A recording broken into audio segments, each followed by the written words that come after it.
Agency for Tuesday, April 27th, 2010. This time we'll call the meeting to order. Would you all please stand and join me in the Pledge of Allegiance? Ready? Begin. I pledge allegiance to the flag of the United States of America and to the republic for which it stands, one nation, under God, indivisible, with liberty and justice for all.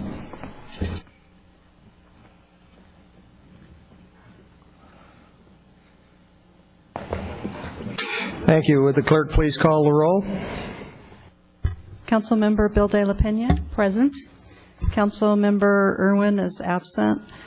Councilmember Glancy. Here. Mayor Pro Tem Fox. Here. Mayor Gillette. Here. Thank you. Item 4, request for continuance of any public hearing or agenda item. We have none. Special presentations and announcements. Item 5, we have a number of items, and at this time I'll come down to the podium.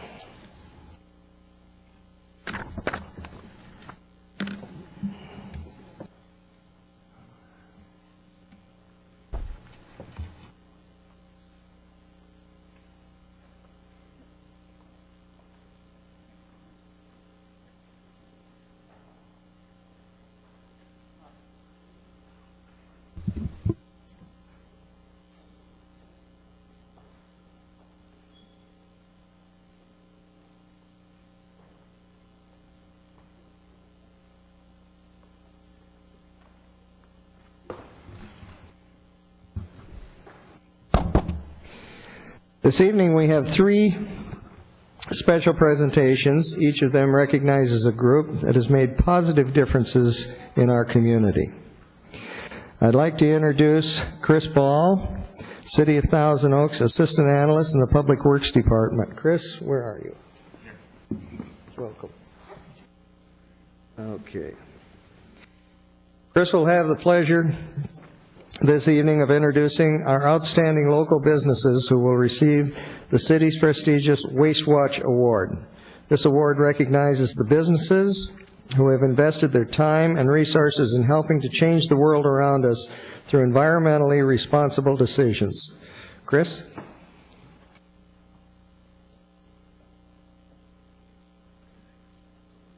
Thank you. Mayor Gillette and members of City Council, it's a pleasure to be here this evening.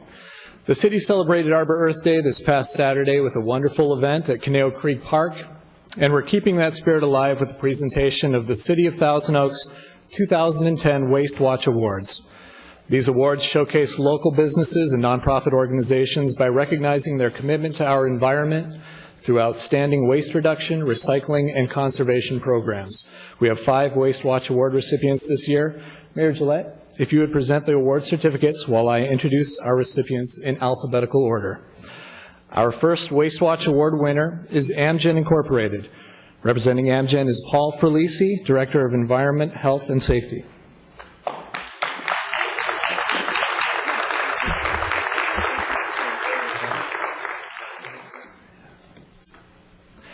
Amgen is being recognized for outstanding waste reduction and recycling activities. Between 2007 and 2009, the Amgen campus reduced waste sent to the landfill by over 500 metric tons and improved their landfill diversion rate to well over 50%. There are a number of factors that led to these achievements. One is improving staff's environmental awareness and education through programs such as the annual Earth Day Fair, Green Bag Lunch Education Seminars, and promotion of the environmental benefits from improvement projects. Another factor is Amgen's implementation of diversion methods, such as the increased availability and convenience of recycling service on campus, improved recycling of pallet and wood scrap, and the adoption of green printing habits, which saved around $750,000. Amgen is also exploring new waste management solutions, such as developing a pilot compost program for cafeteria waste. Outstanding commitment to the environment. Thank you, Amgen. Thank you. Thank you.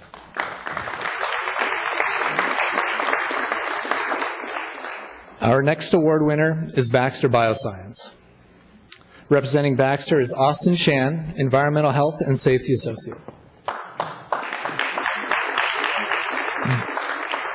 Baxter Bioscience is no stranger to the city's WasteWatch Award program, having received recognition back in 2008. Since then, the company has continued its commitment to waste reduction and conservation by implementing new programs. In fact, last year, Baxter Bioscience was a State of California award winner for their recycling activity. Baxter employees demonstrate an active recycling culture. Baxter routinely collects mixed office recyclables, and all plastics, glass, and cardboard generated from packaging is collected and recycled. In 2009, this contributed to a reduction of landfill waste by more than 86 tons and resulted in savings of over $4,000. Plastic drum recycling brought in additional revenue of $3,700. We're also recognizing Baxter for their water and energy conservation achievements. A number of innovative engineering upgrades allowed them to reduce natural gas consumption by 11%, electrical usage by 9%, and reduce water usage by 9% last year, saving approximately 20 million gallons of water. Thank you, Baxter Bioscience. Thank you. Our next award winner is California Lutheran University. Representing CLU is Ryan Van Omeren, Associate Vice President of Facility Operations and Planning.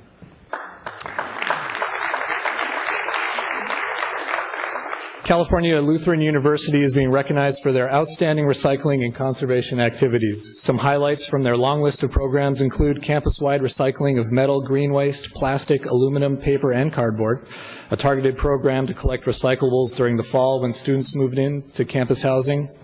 CLU is transitioning to drought-tolerant landscaping and removing non-essential turf areas.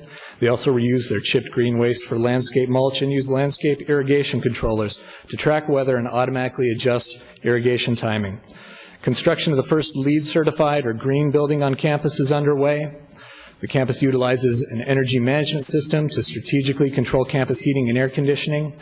A recent student staff program replaced incandescent lights with fluorescent lights in student housing. This prevented an estimated 125,000 pounds of carbon dioxide emissions, saving over 100,000 kilowatt hours, or about $20,000 annually.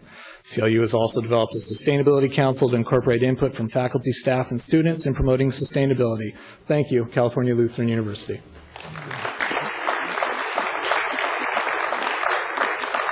Our next award winner is the Environmental Academy for Research Technology of Earth Sciences, also known as Earth's Magnet School. Accepting the award is Earth's Student Body President, Dominic Sahavi.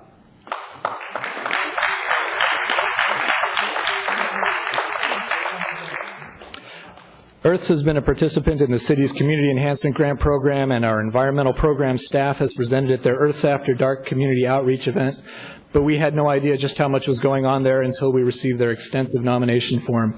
Some of the highlights include strategically distributing recycling bins on campus and involving students in trash pickup and sorting to create ownership and pride in their school and their community, adopting biodegradable lunch trays and eating utensils in the cafeteria, composting food waste for use in school biolabs and gardens, creating a paperless school for parents that utilizes technology for communication. Students planted and now study a California native plant garden focused on drought-tolerant plants. They have Walk to School Wednesdays and Bike to School Thursdays to encourage alternative means of transportation. Earths has numerous academic programs that provide hands-on environmental learning experiences for students. Community and parent outreach includes the Earths After Dark program, where community leaders provide information about current environmental issues, and all these programs came about because of a campus-wide commitment to being environmentally friendly. Thank you, Earth's Magnet School.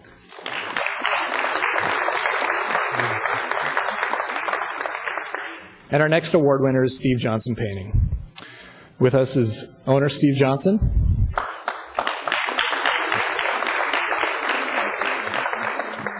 A local business started in 1988, Steve Johnson Painting has been utilizing the city's small business hazardous waste disposal program for over 20 years. We're proud to recognize them this evening for their ongoing commitment to recycling and the disposal of waste in an environmentally responsible manner. Some examples include recycling all solvents and oil-based paint products, utilizing strainers and settlement containers to reuse paint thinners, educating commercial and residential customers about the proper disposal of hazardous materials, and working with commercial companies to standardize products and eliminate waste. And in addition, Steve has been an unofficial ambassador for the city's hazardous waste programs, educating residents about our collection events, and even going so far as to schedule hazardous waste drop-off appointments for clients or to transfer materials to our collection events for clients unable to do so themselves. Thank you, Steve Johnson Painting. Thank you. And thank you again to all of our 2010 Waste Watch Award recipients. The city is truly grateful for all your efforts on behalf of our environment. And we encourage you to keep up the good work, making every day Earth Day here in Thousand Oaks.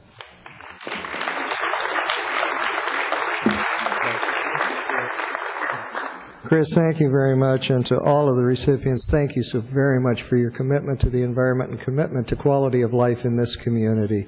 Thank you, and what we're going to do, if you wouldn't mind staying for a few minutes, please return your seat when we get through with the special presentations. I'd like to get everybody up and get a picture with the consul. Thank you all very much.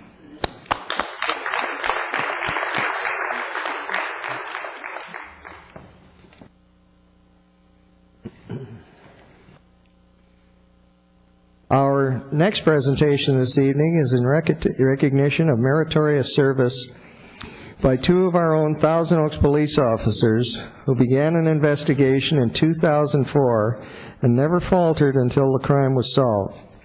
I'd like to introduce Thousand Oaks Police Chief Jeff Mattson, who will refresh our memory about this story that began in 2004. I'd also like to invite tonight's honorees, Sergeant Don Aguilar and Senior Deputy John Smith, to join us. Gentlemen.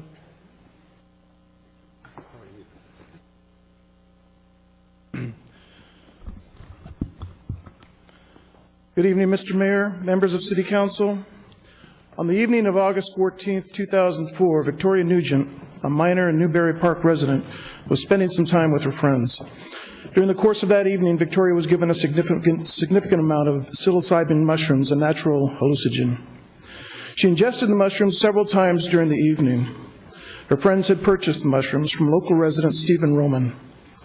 Victoria became so intoxicated from ingesting the mushrooms that she subsequently walked unclothed onto the freeway in the early morning hours of August 15th and was struck by a motorist on southbound Highway 101 near Windy Drive. She died at the scene from fatal injuries. Her body was unable to be identified due to the trauma caused by the impact. Later in the morning, Victoria was reported as a missing person by her parents, Bob and Mary Nugent. Shortly thereafter, they were given the terrible news about their daughter. Sheriff's major crime investigators and Thousand Oaks Police Department investigators worked tirelessly to build a case against the suspect who was responsible for Victoria's death. Sergeant Don Aguilar was the lead case agent who responded to the death investigation, along with Detective John Smith. The initial investigation involved substantial interviews of family members and friends, surveillances, and the making of several arrests to obtain information on the main drug supplier.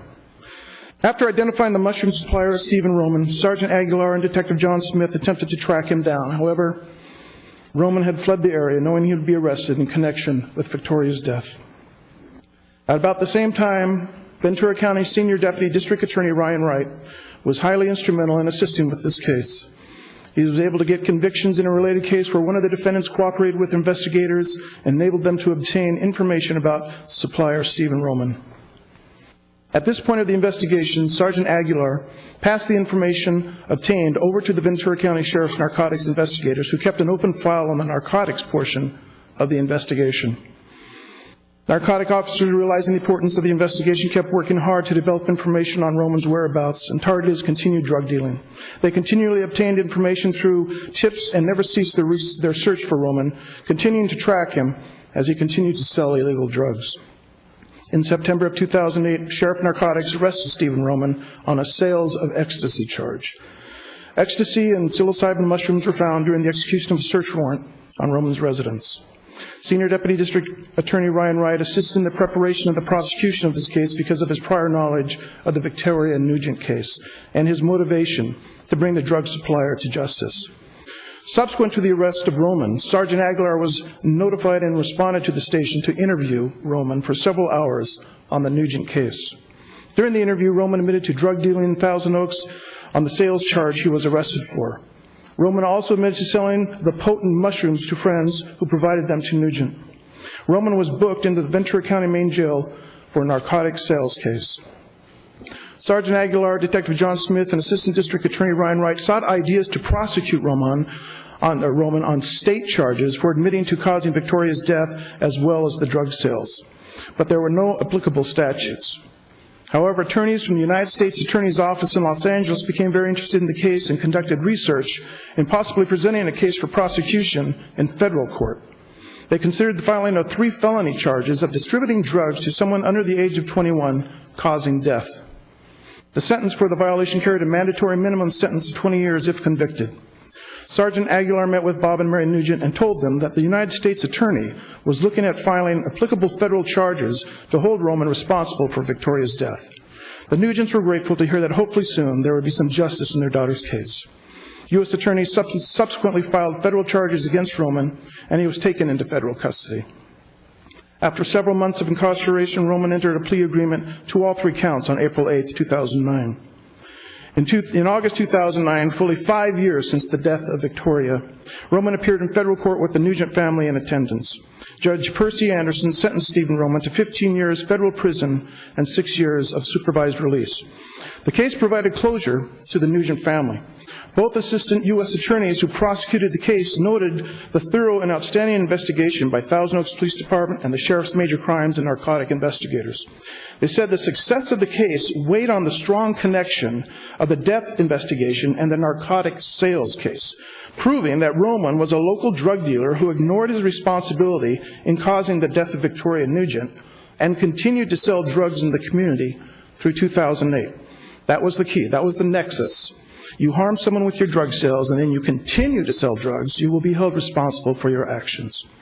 In February of this year, Sergeant Don Aguilar, Investigator John Smith, along with Ryan Wright and other narcotic investigators from the Sheriff's Department were honored by the U.S. Attorney General's Office for work they performed on this case. Tonight, we honor 2 of our own from the Thousand Oaks Police Department, Sergeant Don Aguilar and Detective John Smith.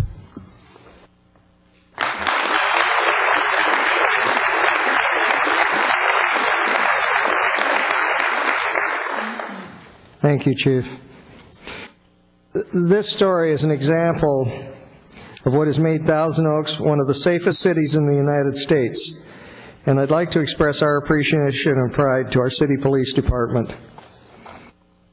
Throughout the city's history, safety has been a main focus of residents and public officials, and stories such as this tell us we are succeeding, we are working on it, and it also exemplifies the work that the men and women, Ventura County Sheriff's Department, Thousand Oaks Police Department do on a daily basis for all of us, and we deeply, deeply appreciate it. Gentlemen, for each of you, I'll start. I'm not going to read the entire citation, but I am going to just capsulize the resolution with, and I'll do Sergeant Aguilar's first. Sergeant Aguilar helped build a strong connection between the death investigation and the narcotic sales case that ultimately assisted the Ventura County District Attorney's Office and the United States Attorney's Office to bring the drug supplier to justice. And Sergeant Don Aguilar has provided exemplary service to both the family of the victims and our entire community. Now therefore I, Dennis C. Gillette, Mayor of the City of Thousand Oaks, on behalf of the entire City Council, is hereby commend Sergeant Don Aguilar for the outstanding investigative work that provided closure to this tragic case. Don, would you like to comment? Please. Thank you, Mayor. As you know, no one can bring back the loss of a life, and I'm eternally grateful, and I'll speak for John also, of the tireless work of our own Thousand Oaks Police Department narcotics investigators, Sheriff's Major Crimes, and Assistant United States Attorneys Mark Avis and Edward Alon. Thanks to all of them for all their support.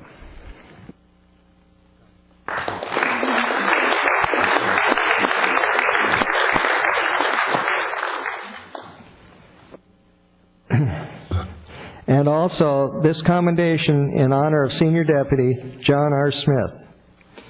Senior Deputy Smith's hard work helped to crack the case. He assisted in making a connection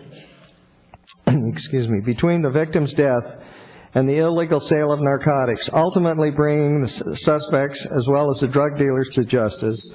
And Senior Deputy John R. Smith has provided exemplary service to the victim's family and to the community. Now therefore I, Dennis C. Gillette, Mayor of the City of Thousand Oaks, on behalf of the entire City Council, do hereby commend Senior Deputy John R. Smith for his outstanding investigative work that provided closure for this tragic case. John, congratulations and thank you, sir. Thank you, sir.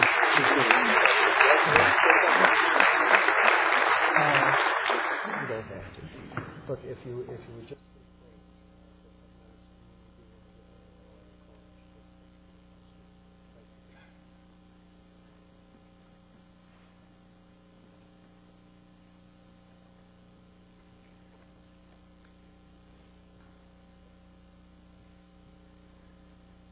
Our final presentation is recognizing 3 individuals who were in the right place at the right time with the right skills. The heroic life-saving actions of these 3 men saved the life of a child in a crisis situation. It is a story with a happy ending because of their training and quick reactions. I'd like to ask Thousand Oaks Fire Chief Rod Miguel to join me, and I would also like to introduce our honorees, Los Angeles County firefighters, Captain Larry Jackson, firefighter John Raskin, and Dr. Ashley Banerjian. I hope I got that right. Please, welcome. Benjamin. I had it right the first time. Okay. Good evening. Good evening.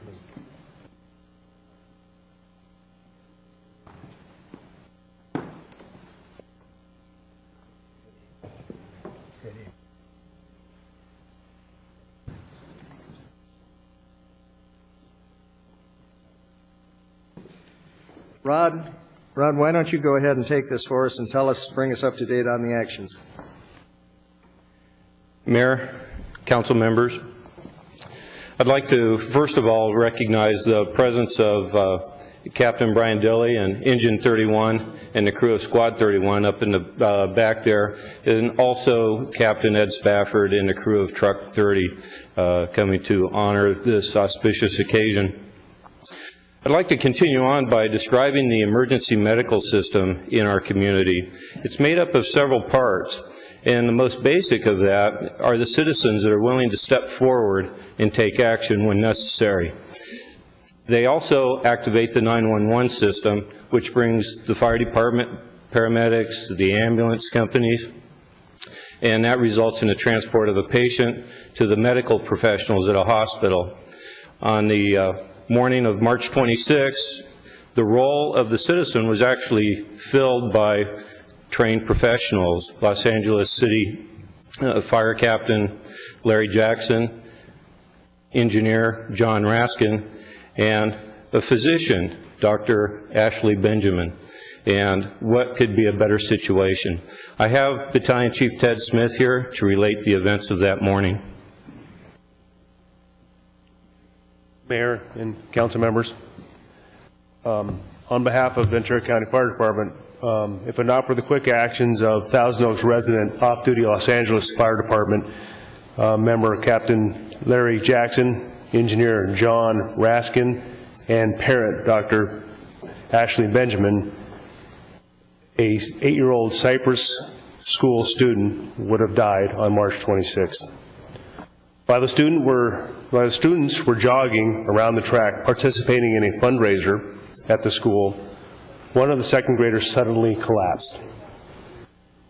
Captain Jackson, Engineer Raskin, and Dr. Benjamin saw the student and rushed to aid. After a quick assessment, they activated the 911 system. After their assessment, they realized the student was not breathing. They immediately started mouth-to-mouth resuscitation and CPR until the Ventura County fire paramedics arrived on scene. After the Ventura County fire personnel started advanced life support mitigation and intervention, not only did Captain Jackson, Engineer Raskin, and Dr. Benjamin continue to assist with the CPR, they assisted in loading into the ambulance and assisting with the transport to the young student to Los Robles Hospital. I'm happy to report, as of this week, young Toby is making a remarkable recovery and on his way to possibly a fully 100%. On behalf of the City of Thousand Oaks, the Ventura County Fire Department, I'd like to recognize Los Angeles Fire Department, Captain Jackson, Engineer Raskin, and Dr. Ashley Benjamin for going beyond the call of duty and the heroic life-saving efforts. Also in recognition, Captain Jackson, Engineer Raskin, and Dr. Ashley Benjamin have been nominated for the 2010 Life Meritorious Award, our annual Ventura County Award ceremony at the end of the year. Please, audience, please stand and give these guys a standing ovation.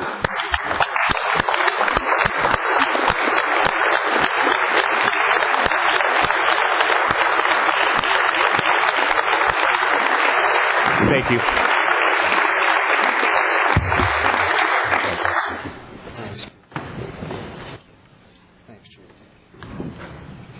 Gentlemen.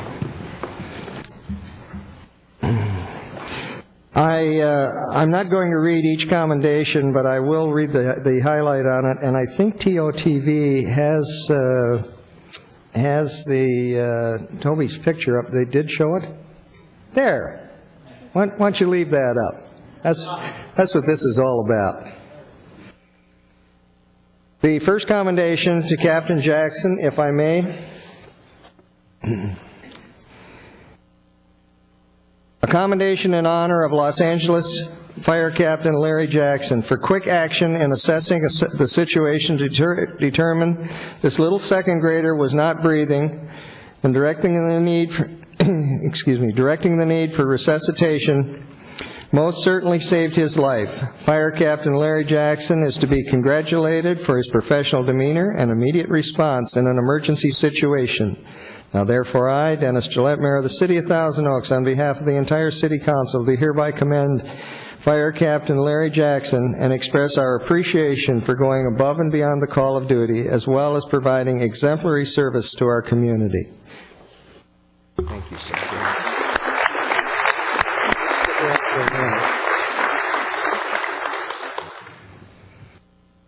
This is why they don't give me a lot of papers. I'm easily confused. But you can relate that. I'm a retired cop, so you can understand that, okay? This commendation is in honor of Fire Engineer John Raskin. Fire Engineer John Raskin continued to assist with CPR until the student was loaded and transported to Los Robles Hospital. If it were not for the quick actions of Fire Engineer Raskin, it's certain the young student's life would have been lost. And Fire Engineer Raskin has provided exemplary service to the Ventura County Fire Protection District and our community. Now, therefore, I, Dennis Gillette, Mayor of the City of Thousand Oaks, on behalf of the entire City Council, do hereby commend Fire Engineer John Raskin for going beyond the call of duty with his heroic life-saving actions. Thank you so very, very much.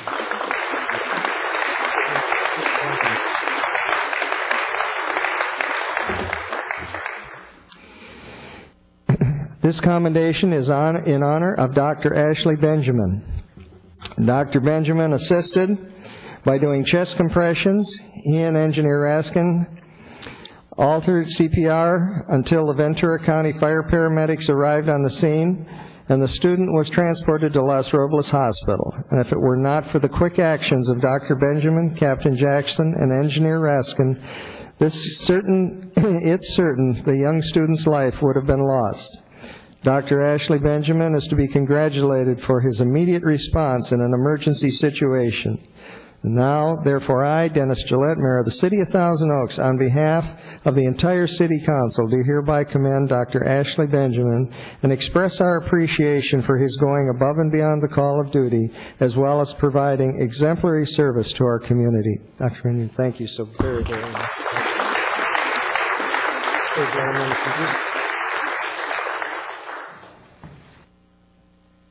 okay. I would also like to thank our paramedics from Fire Station 32 who were on the scene within minutes ready to take over Toby's resuscitation. Excellent job. As a happy ending to this story, we have TOTV. They did have Toby's picture up there so we could recognize him. He looks wonderful, and keep up the good work, Toby, wherever you are. I'd like to express our thanks to all safety personnel, as well as our medical professionals. Your job is unique. You are called to be our heroes every day, and we're certainly grateful you are part of our community. Thank you all very much.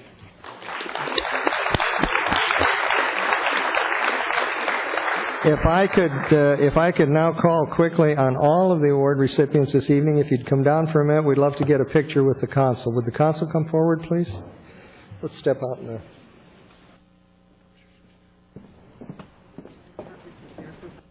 Okay, fire group out first. Come on.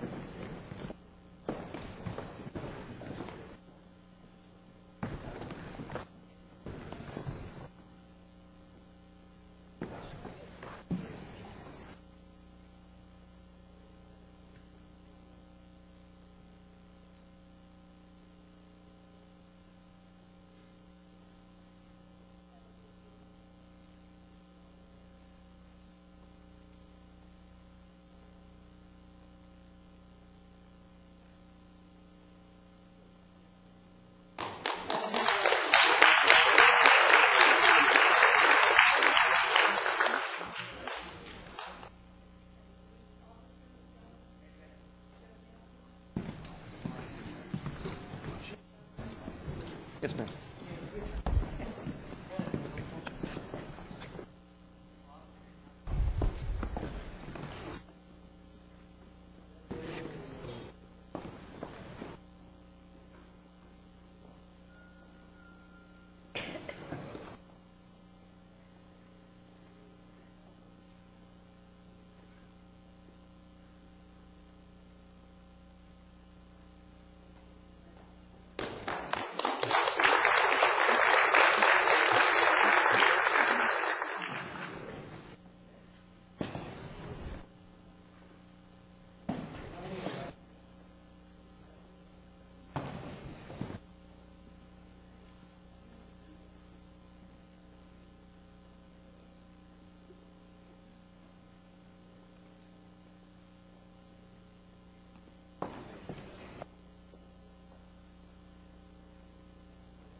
At this time, we'll call item 6, public comments. Would the clerk please announce? This is the time and place for public comments. A speaker card is available for those wishing to address the City Council regarding items on the agenda or on a subject within the city's jurisdiction. All speakers for public hearings shall be called and heard during the public hearing. Pursuant to Council's standards of operation, the mayor may assist any speaker from straying into areas not within the city's jurisdiction. All remarks should be addressed to the Council as a whole. Under state law, issues discussed under public comments can have no action unless listed on the agenda and may be referred to the city manager for administrative action or scheduled on a subsequent agenda. All documents for City Council and the official city records should be presented to the city clerk prior to speaking. Speakers are requested to state their name and community of residence for the record. We have 12 people who have presented cards, and pursuant to council standards, speakers are allowed 3 minutes. The yellow light displays when you have 1 minute remaining. Thank you, Madam City Clerk. Our first speaker this evening will be Janet Fleming, and Candace Hong, the Assistant City Manager, has an introduction. Candace, thank you.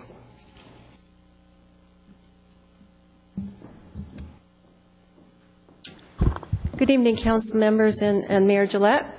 I'm most happy to announce the appointment of Janet Fleming. She is now the Director for Neighborhood for Learning and works at our City Center preschool. She's a longtime resident of Thousand Oaks, having lived here over 20 years and has 12 years of experience working with the school district. She has degrees in child education, in early childhood education, both a master's and a bachelor's degree. And she's been working with a number of different projects that include teaching at Moore Park College in this area. So I want to let you all know we're most pleased that we have her running the program now, and I'm going to hand the mic over to her so she can say a few words. Ms. Fleming, good evening and welcome. Before you start, our next speaker up will be Billy Martin, and followed by Charles Corrin. So if you'd work your way down towards the front, we'll keep this process moving. Thank you very much. Ms. Fleming. Good evening, Mr. Mayor and council members and staff. Thank you for announcing my new position with Neighborhood for Learning. Like Candace said, for the past 8 years, I've been privileged to work for Conejo Valley Neighborhood for Learning.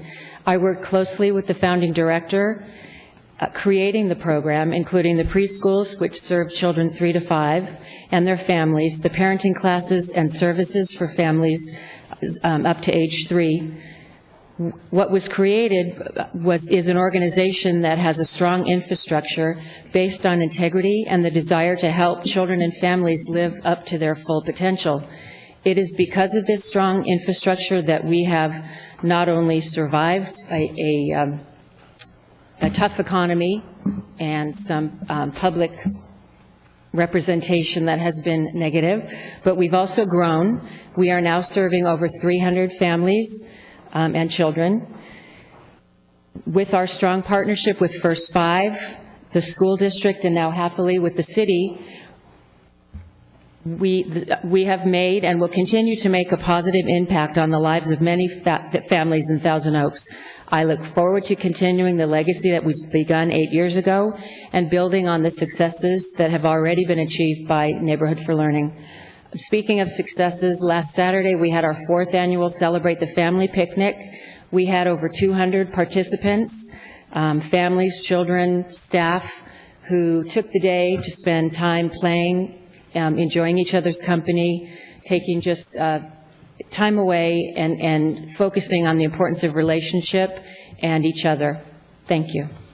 Thank you, Ms. Fleming, and welcome. Thank you. Billy Martin, followed by Charles Corrin, followed by Gaston Mona. Billy Martin, Thousand Oaks. Fellow Thousand Oaks lovers, first off, I'd like to make a belated congratulations to the City Council on the 15th anniversary of the Civic Arts Plaza.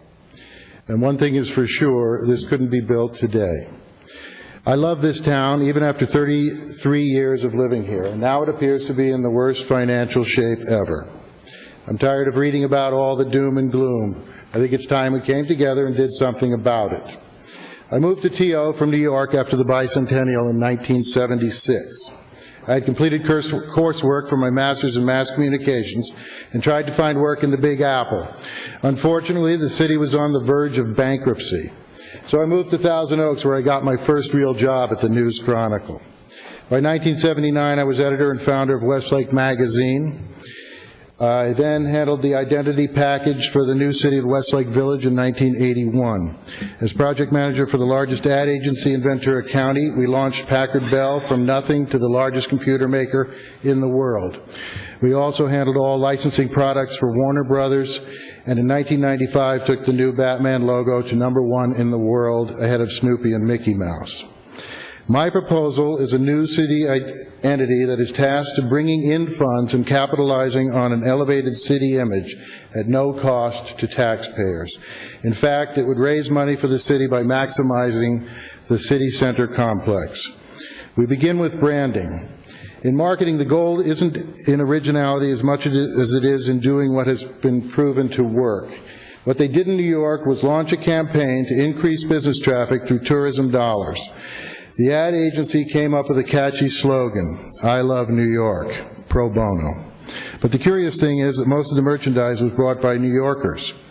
Most people don't realize that it wasn't even original. In 1969, the Martin Agency launched a similar campaign, also pro bono, titled "Virginia is for Lovers." Now it's 2010 in Thousand Oaks, in the midst of the worst fiscal crisis in its 50-year history. I present to you the Thousand Oaks Lover Image Campaign. Pro bono. The foundation for the campaign is a green heart. It is the town color and the hottest marketing theme in the world today. Everything is going green, and Thousand Oaks already is. I have bugs in two forms. For the quick impact, we have TO Lover, and for different apps, Thousand Oaks Lover, each featuring a prominent green heart. The overall theme is Thousand Oaks, 1,000 Ways to Live in Love, featuring a giant green heart made of thousand oak trees that would look great on the copper curtain and raise $1 million in doing so. I'm running out of time. Thanks very much. And to my fellow Thousand Oaks lovers, thank you. Thank you very much. Mr. Cronin? Or Mr. Martin? Mr. Martin, could you come back for just a second? Ms. Spilde has a comment or a question. I'm sorry, sir. We'll get to you in just one minute. That's fine. Actually, it was not quite a comment, but thank you very much for your presentation, and I do appreciate the fact that you're willing to offer your services on a pro bono basis. Hopefully, the city will take advantage of that. Thank you. Thank you.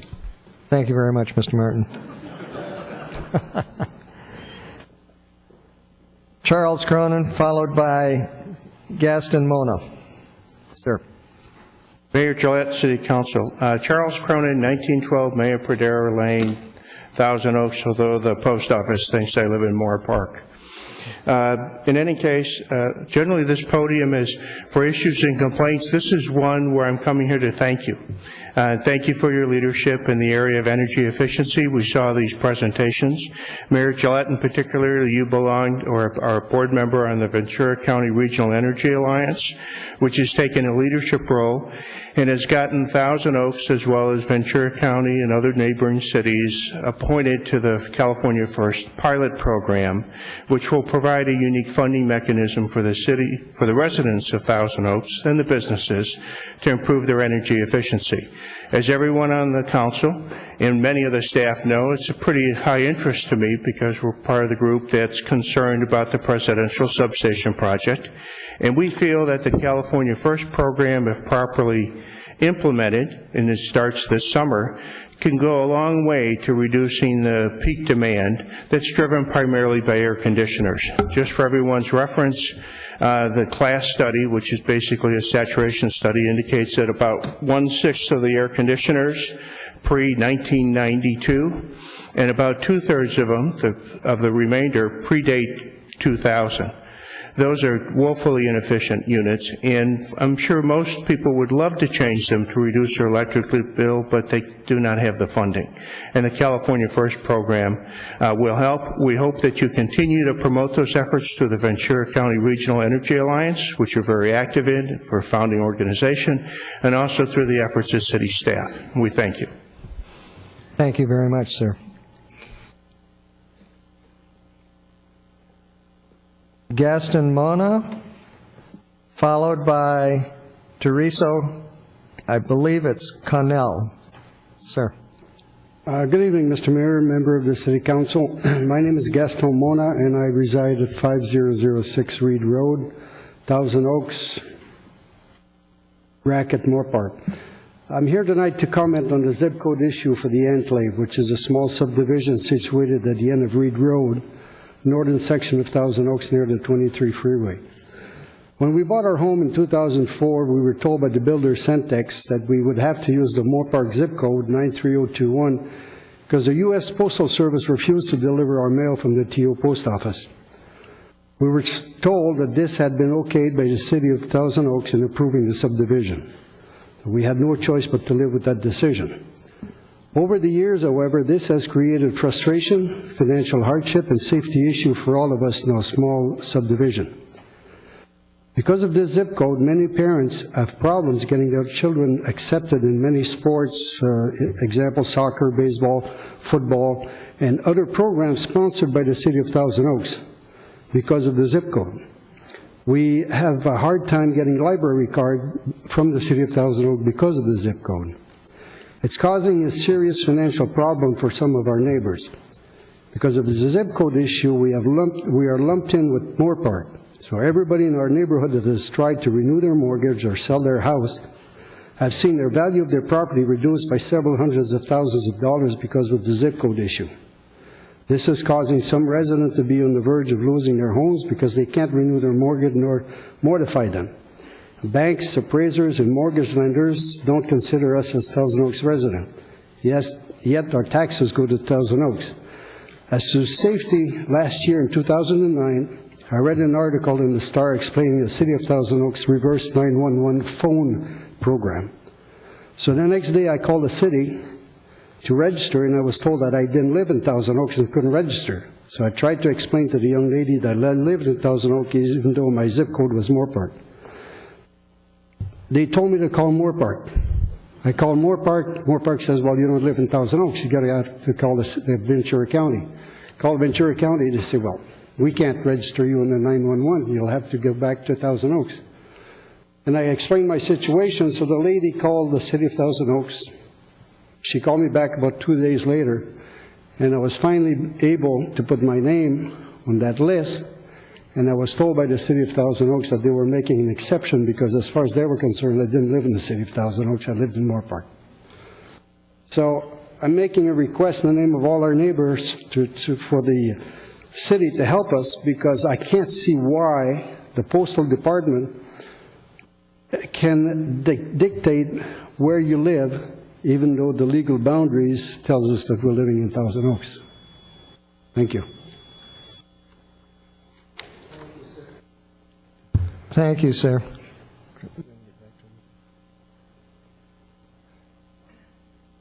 Mr. Mona, you come back for just a second.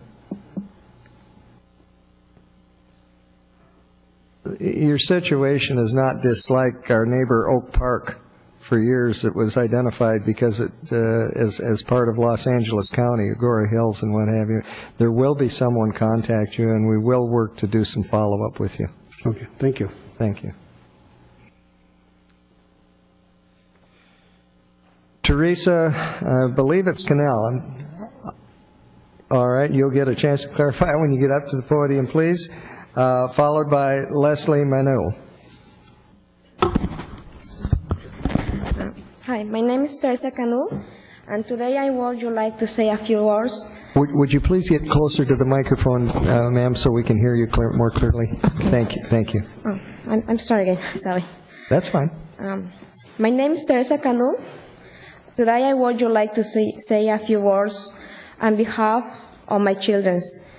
At the same time, show my appreciation to the teachers for all the effort and loving care for our children. Besides teaching and education, the NFL program has been an excellent beginning for our kids' first steps and has given a lot of opportunities for their future and grow along with them. Thank you. Thank you very much, ma'am. Leslie, I believe it's Manu. At a close? Thank you. Followed by Mr. Iqbal Kidwai. Hi, good evening. Leslie Manu from Thousand Oaks. I'm here in support of the Conejo Valley Neighborhood for Learning Center. Just wanted to express a positive experience with the center and the teachers. But before I say that, I wanted to just, I'm a mother of 3, and I work full-time. I have a new 16-month-old, and in trying to find care for my infant as I was going back to work, there's not a lot of options out there. So I put my son in a daycare that did not work out very well. There was some problems. Within 6 weeks, I had pulled him out of there and was very excited and pleased to find that the neighborhood center was opening within a few months. From the start, when I first went there and met the teachers and looked at the facility, very open plan, very nice facility, very clean. Teachers were very open, very loving, very caring. In the almost year that I've been there now, I feel like when I drop my son off to be cared for, I feel like I'm dropping him off with family. I feel like I'm leaving him with an aunt or a grandmother or a very close friend. He loves going there. He's happy there. He grows and learns every day. It's a very positive, very loving family experience, and I really look forward to him being there for, well, until he goes to kindergarten. Thank you. Thank you very much. Mr. Iqbal Kidwai, followed by Frank Schillo. Good evening, Mr. Kidwai. Good evening, Mayor Gillette, City Council, Supervisor Schillo. What I'm about to say, Nick Iqbal Kidwai, resident of Newberry Park. What I am about to say is so appropriate, Mayor, after the great presentations for our wonderful police and firefighters. Mayor, once in 40 years, we get a real chance to elect a sheriff. This is that year. The choice is clear. On the one hand, we have a sheriff department that is exemplary, led by the ablest of sheriffs, Bob Brooks. We are the envy of the surrounding communities, due to our low rate of crime and successful high prosecutions. We have a candidate, Deputy Sheriff Dennis Carpenter, who was the Chief of Police for 4 years, who is also a number 10. I've been lucky to know all police chiefs for the last 20 years in Thousand Oaks, from Commander Kemp to Commander Wade, and even Bob Brooks when he laid the foundation in this city for successful Neighborhood Watch and DARE programs. I met Sheriff Larry Carpenter when he ably led the fight for Proposition $172, as well as he gave the certificate to me for being the graduate of the Citizens Sheriff's Academy. Most in the nation last November thought it was time for a change, Mayor. Let's not debate if that was right. However, there is no debate in the county, especially that the Sheriff's Department does not need a change. We want to keep it on the straight path. We want to continue to be the envy of the nation with the lowest crime rate. I know it is very confusing to many citizens that after all has been written about this race, I ask you, do you really want a sheriff who has a super ambition to be a sheriff? Or you want someone like our current Sheriff Brooks, who talks softly but carries a big stick? If you have read all the charges and counter charges, as I have done, the decision is very easy. Most people have not done that. That's why I come out over here and tell you that even if you disagree with the sheriff's handling of this case, Dennis Carpenter has served ably. He has an unblemished record. 4 years Chief of Police of Thousand Oaks. I ask all concerned citizens in Ventura County to follow Sheriff Brooke and virtually all of the county sheriff team in supporting Dennis Carpenter. For more information, go to the website carpenterforsheriff.com. It's Carpenter, F-O-R, sheriff.com, to get your yard signs, to donate, and walk in the shadow of the great leadership to elect Deputy Sheriff Dennis Carpenter. It's interesting that the Ventura County Reporter has an editorial which hits the nail on the head: real leadership versus career politicians. That's what Dennis brings to the table. Thank you. Thank you, Mr. Kidwai. Frank Schillo, followed by Larry Jans. Mr. Schillo, former council member, former mayor, and former Ventura County supervisor. Welcome back to the chamber, Mr. Schillo. It's good to be back, especially on this side. Mr. Mayor, Mayor Gillette, good evening, members of the council and city manager and staff. I'm Frank Schello, City of Thousand Oaks. I'm CEO and President of the Regional Art Museum in development. I'd like to recognize a number of our supporters here. You see they have all of them have the tags on. Would you just raise your hand, the supporters for the Regional Art Museum? We would like to present a progress report to you in 6 3-minute segments. Caneo Las Virgenes Future Foundation did a study in 2008 to determine the need for a permanent location for the visual arts, and the result was 90% of the people in the survey felt the need. The task force was formed to explore the possibilities in January of 2009, and the Thousand Oaks City Council, your body, established a goal in March 2009 to acknowledge the need for a permanent location for the visual arts and pledge to participate in its development. Therefore, the reason for the progress report. The programs were identified by the task force, sites were explored. The task force formed a tax-deductible 501c3 organization called the Regional Art Museum. We have 10 committees formed and active.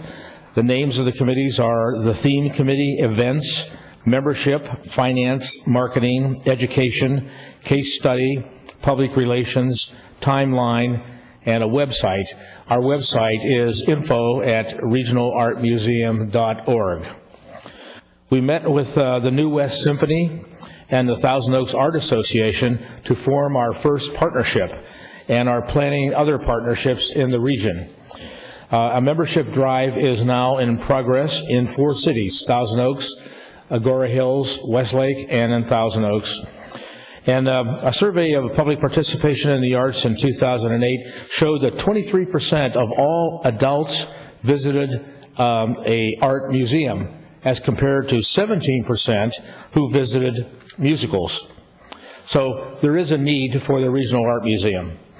Thank you very much. Thank you, Mr. Schell. Nice to see you again. Larry Jans, followed by Deanna Malmquist. Good evening, Mr. Jans. Welcome to the Chamber. Good evening, Mayor, City Council, staff. It's been a long time since I've been up here. It's nice to be back. I recall being up here many times during the early days of the construction of this wonderful edifice, the Civic Arts Plaza, and my role at the Alliance for the Arts in raising the endowment, helping to raise the endowment in the early days of that institution. And so I'm here to encourage the city in looking at this Regional Arts Museum in much the same manner in which the city 15 years ago, 20 years ago, considered the construction of the Civic Arts Plaza and the support of it, the financial support, which was accomplished through the creation of the Alliance for the Arts. In those days, in those heady kind of controversial days, the Alliance for the Arts hired a superb consultant named Esther Wachtel. And we charged Esther with telling us what obstacles we had constructed for ourselves to keep us from advancing properly, because in those early days, fundraising was difficult. She told us very clearly that the Civic Arts Plaza, and this actually is referring back to what's going to become the mother of all fundraising efforts on behalf of the 501c3 that Frank's described, to raise the funds at the appropriate time to build the Regional Arts Museum. What Esther told us in the day was that the organization had to present itself distinct and separate from the city of Thousand Oaks in one sense, so that donors understood that they were actually donating to what appeared to be an independent, quasi-entrepreneurial organization, and that they could have a real sense of ownership and governance there too. But also, that I have a minute left, that simultaneously the city had to embrace the project in a very real way. They had to have some real skin in the game through the donation of land as one of the things. But even more importantly, and even more, spiritually, is the city had to lend its imprimatur It's sense that the city is behind this project, so that in going out to donors, we could say, yes, we're a quasi-independent organization, but the city stands behind us. The city has skin in the game. The city really wants that. Even though this is a regional endeavor, it's going to be located here. And so Thousand Oaks is equal among all other equals. We're a little more equal in the responsibility and in the benefit derived therefrom. Am I out of time? I am. That's really what I wanted to say. I encourage the city going forward to throw the heft and the imprimatur of the city behind this project. Thank you very much. Thank you, Larry. Diana Malmquist, followed by Francisco Bear. Evening, Diana. Good evening, Mayor Gillette, members of the City Council, City Attorney, and City Manager. I'm Diana Malmquist, and I'm currently the Vice President of the Task Force for the proposed Regional Art Museum. We felt that it was important for you to know that we have met with the following cities. In Calabasas, we met with the City Manager and with the City Mayor. In Agoura Hills, we met also with the City Mayor and the City Manager, and they asked Frank Schillo, our President, if he would make a presentation to the City Council, which he did. It was received enthusiastically. In Westlake Village, we've met with the Mayor and with the City Manager. And I mention all these things so that you will understand why we're calling it a regional art museum. And they have been very excited about it. They've showed interest and a lot of enthusiasm. And at this point, they're waiting for us to get approval from the City of Thousand Oaks so they will move forward with any other support, in the future.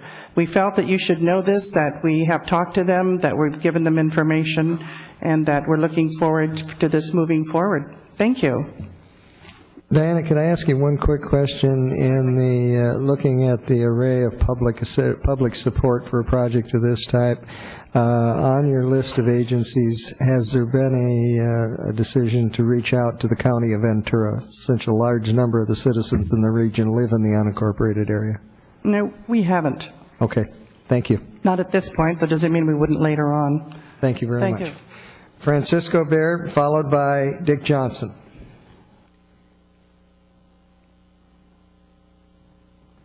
Good evening, Mr. Baird. Good evening, Mr. Mayor, members of the City Council. Francisco Baird, 340 North Westlake Boulevard, Thousand Oaks. My firm is very excited to have an opportunity to bring to Thousand Oaks world-class art. And we're also very excited by the fact that we feel that it's an opportunity to expand the presence and importance of this place. As you recall, I believe Dr. Olson started the campaign for the Civic Arts Plaza by calling it that we need a place.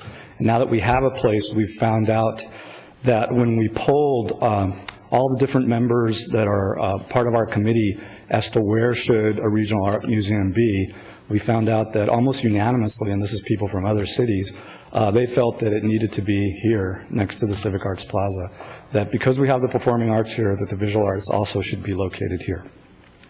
So given that support that we received from all these members of our committee, we proceeded, our firm, to analyze where we could locate a museum near the Civic Arts Plaza. We started out by looking at private parcels, and we came up with some initial ideas, but we got some feedback that it was important that whatever was developed surrounding the Civic Arts Plaza, that we would not encumber the potential tax revenues of adjacent private parcels. Therefore, what came out of that advice is that we identified a location right next to the Civic Arts Plaza. And what we've done, this is a very preliminary concept, and these images, I know they're small, but we brought them so that in case they needed to be displayed, they show an opportunity for locating this museum directly in front of the Civic Arts Plaza, in front of the boulevard, right where the near the parking lot is, facing the Gardens of the World. And these ideas that we're showing here, of course, are very preliminary.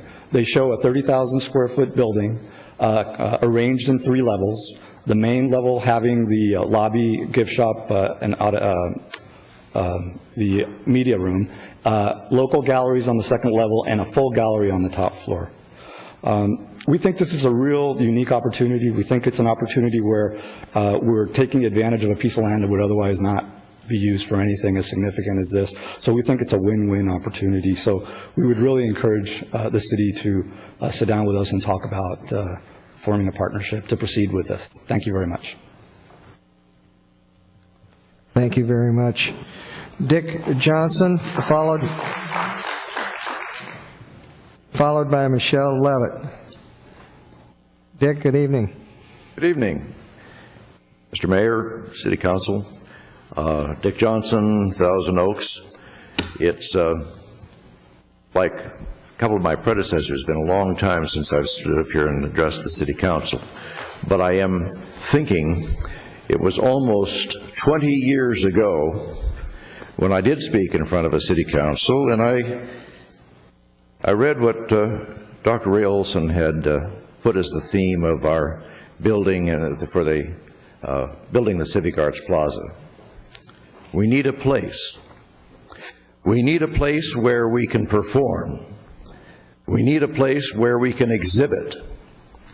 We need a place where we can simply come together and know who we are and what we can do and what we can be in this place. I'm going to dwell for just a moment on his second line. We need a place where we can exhibit. I think the Civic Arts Plaza has proven to be an outstanding magnet of the arts for the community and for the entire region. And there are some exhibiting spaces that have opened up because of this project, but it is not fully developed. And I would hope that we could go forth with the Regional Art Museum at the Civic Arts Plaza to bring the whole center together. I think it'll serve not only the city, but the artists, the residents, for miles and miles around.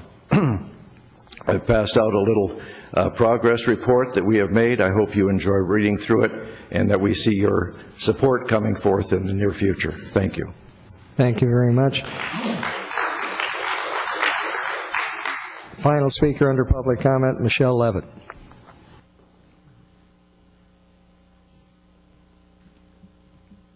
Hi, Mayor Gillette and City Council. I'm Michelle Dupuy-Levitt, the Executive Director for the Regional Art Museum. And I would like to start out saying, with a favorite quote of mine by Peter Drucker: "The best way to imagine the future is to create it." And that's what I think we all intend to do, to create a museum in the near future here in Thousand Oaks. There's another quote I like that I heard from Hugh Ralston, the CEO of the Ventura County Community Foundation. "Don't just build an organization, build a movement." I was thinking about that quote and thinking about the Ventura County art associations that exist, and then the art associations that exist within Thousand Oaks. There are so many of them. We don't have to build a movement. I think it's building. It's already started. So along that line, I was asked to come up here and speak about partnering. Phase 1 of the Regional Art Museum is partnering in cooperation with other art organizations throughout Ventura County and Thousand Oaks. I checked on the Ventura County Art Council website. There is a list of cultural arts organizations in the area that is 7 pages long, this list. We have a lot of partnering to do. We actually have one on the calendar. It's November 7th, and Frank Schillo mentioned this before, that we'll be working with the New West Symphony, with the Thousand Oaks Art Association at an event at the Thousand Oaks Community Gallery, where we will be inviting the musicians from the New West Symphony to play music inspired by particular works of art in the annual membership show of the Thousand Oaks Art Association. An event to which all of you here tonight in City Council and the Mayor will be receiving an invitation, and I hope you can make it. So mark it on your calendars, November 7th, 2 in the afternoon, see you there. And also with partnering, I have contacted Susan Bella, the director from the Carnegie, Tim Schiffer, the director of the Museum of Ventura County. Does that mean I have 30 seconds left? Or 1 minute? Yeah, 1 minute. Oh, okay. And Studio Channel Islands Art Center and Camarillo, they are all very enthusiastic and very supportive of an art museum in Thousand Oaks. So our partnering is something that we're starting now, and it will continue to define the Regional Art Museum after it's built, and it is a program of partnering. And right now I'd like to relinquish the floor for a summation to Frank Schillo. Thank you. Thank you, Michelle. We're going to use the last 30 seconds of Michelle's time to sum up. We want to hit two items. One, we are asking your permission for us to engage an expert to produce a feasibility study and survey for the Regional Art Museum. We need this permission to raise money for the study. And number two, excuse me, ask that you put us on the agenda of the present Thousand Oaks Art Commission for a presentation on their next meeting, which I believe is May 11th, at which time we would make the similar presentation that we're making tonight for a group of people that are leaders in the art field. Thank you. Thank you very much, Mr. Schillo, and I'll refer to the city manager, because both those items would have, well, the one item would have to come back to be agendized, because it's not on the agenda. So, thank you anyhow, okay, Mr. Mittner. Thank you. We'll do that. Okay. Mr. Mayor, members of the council, we can do that. We can put that on an upcoming council agenda. But also, the council is working through the cultural arts review report, which comes into play too. So we'll follow up accordingly. Okay. Somehow I have the feeling that we've just been visited by a contingent of the village elders. Thank you all very much for coming down this evening. That concludes public comments.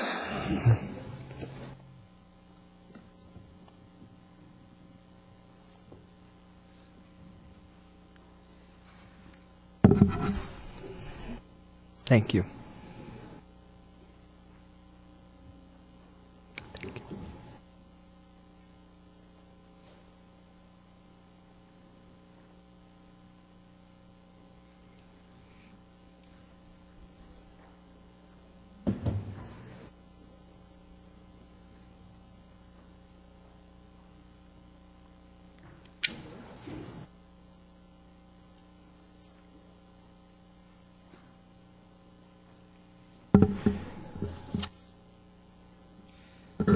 We move to item 7, City Redevelopment Agency and City and Redevelopment Agency consent calendar.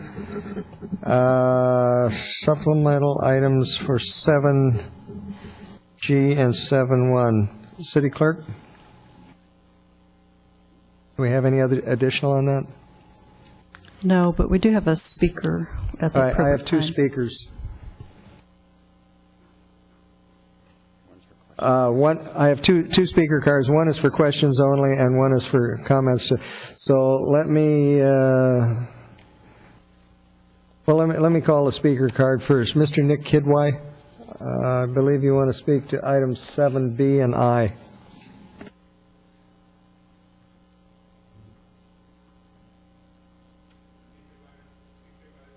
Park Director, Concerned Citizens, Thousand Oaks, Honorable Chair, Mayor, Redevelopment Agency Director, Chairman, I guess. First of all, I want to again say that the minutes do not do justice to this great city. They need to be done in the proper fashion rather than having to require pulling teeth. I guess having an editorial helps make a point. I have said before, and I say again, that the Redevelopment Agency, the consent calendar is supposed to be for routine items, and that's what you say, and that's what every government agency says.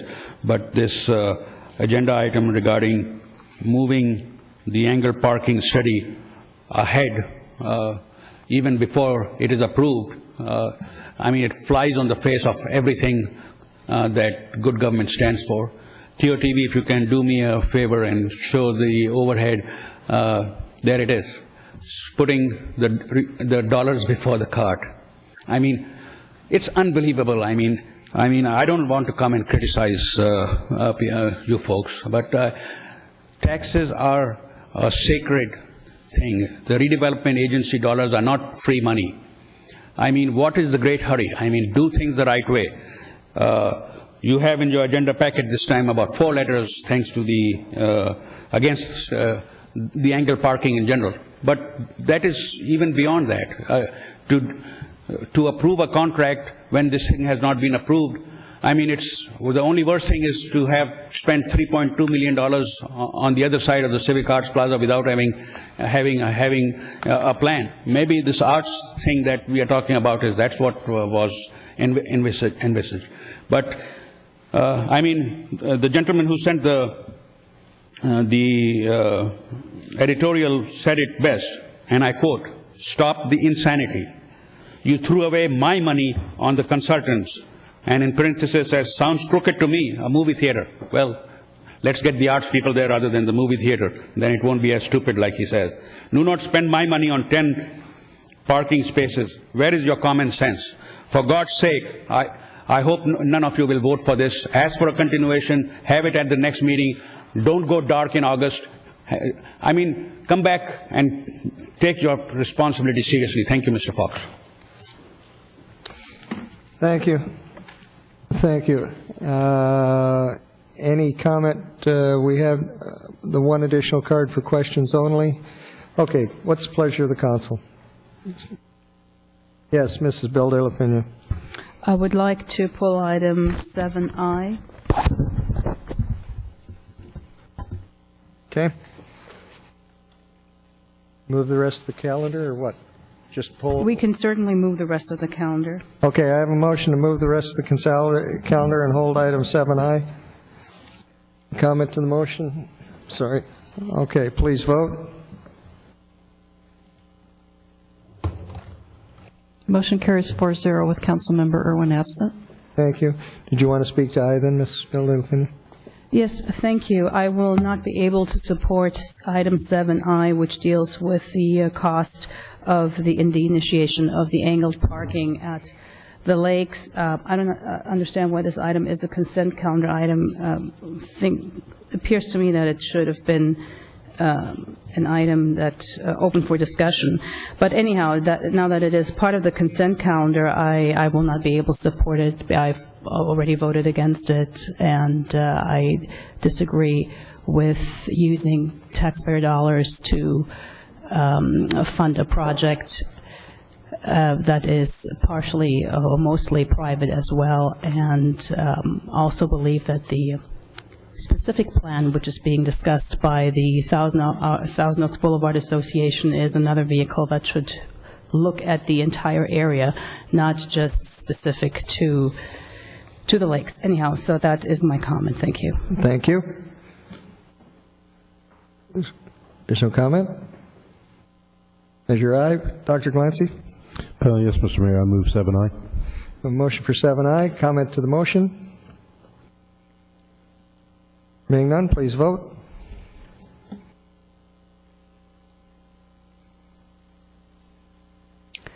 The motion carries 3-1 with Councilmember Bill de la Pena dissenting and Councilmember Irwin absent. Thank you.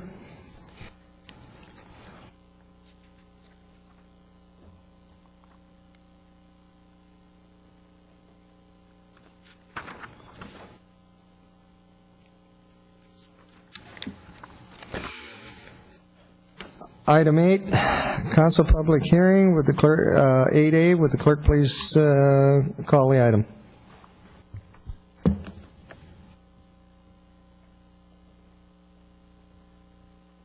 Hearing advertised as required by law is open to consider agenda item 8A regarding Rancho Potrero specific plan and associated applications, SP 2007-70045, Z 2007-70773, LU 2007-70060, and ANX 2007-70061. A speaker card is available for those wishing to address the City Council regarding this public hearing. All documents for council and the official city record should be presented to the city clerk prior to speaking, and speakers are requested to state their name and community of residence for the record. 2 people have presented cards, and pursuant to council standards, the speakers will have 5 minutes each. The yellow light displays when you have 1 minute remaining. Thank you very much. Staff report, Mr. Town, you want to lead off? Thank you, Mayor Gillette, members of the City Council. I would like to present a PowerPoint with regard to this item.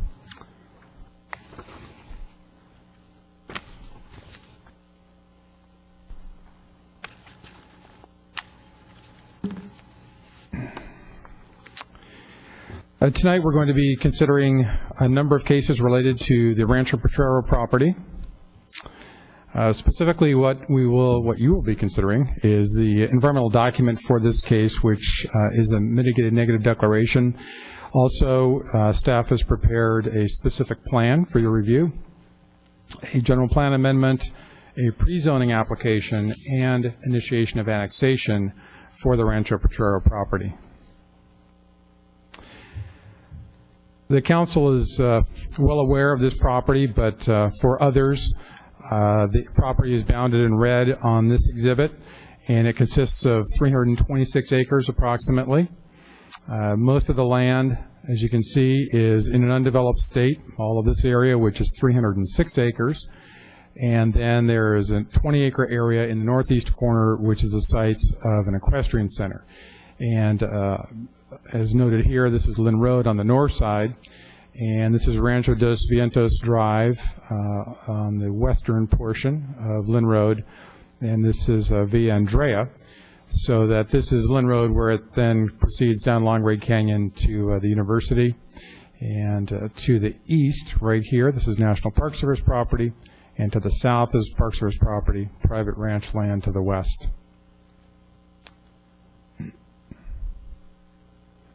This is a view looking at the property from the north side of Lynn Road. It's actually taken from the open space near Rancho dos Vientos. And so we're looking here toward the property. Everything that you can see in the foreground is part of Rancho Potrero. This is the old access road that leads up to the property. The old Olympia farm site is here to the right or to the west vis-a-vis the property. And this is one of the older picnic areas on top of the property. And this is Boney Mountain in the background, National Park Service and State Park lands. And this is a view of the property that perhaps the council hasn't seen. This is a view from Side Eye, which the council acquired in late 2008. This is looking southeast, and you can see, if you look closely, a string of horses that originated from the equestrian center. This is a popular area for their use as well as general public use already. In terms of background, these are just a few highlights. The property was acquired by the Conejo Recreation and Park District and the City and Mountains Recreation and Conservation Authority jointly back in 1993 at auction. As you'll see in an exhibit in a moment, the city's planning area actually bisects the property, southern half of the property being outside that boundary. All of the property is outside the city and CRPD boundaries, therefore the initiation of annexation request before you tonight. And the property, since acquisition back in '93, has been held in trust, or most of it has been held in trust by the MRC for transfer to COSCA. One portion, as I'll mention in a moment, has already been transferred in fee to COSCA. And COSCA stands for the Conejo Open Space Conservation Agency. This is the city's current planning area boundary, shown in red, and this is the northern portion of the property bounded by this line here, so that the crosshatched area is that portion of the property which is already designated as existing parks, golf courses, and open space in the city's land use element of the general plan. Planning process to date, very quickly, again in 2003, the council designated the northern portion of the property as existing parks, golf courses, and open space. A draft land management framework was developed in 2005 by an ad hoc intergovernmental relations committee between the Park District and the city. And as I mentioned, in 2005, a 20-acre area where the equestrian center is located was transferred in fee to COSCA. It's leased to the city, who subleases it to the equestrian center operator. In 2007, that initial land management framework that was developed in 2005 was refined by a 13-person focus group and through community workshops. On January 8th of 2008, the revised conceptual plan and the original land management framework was approved jointly by the council, CRPD, and COSCA boards.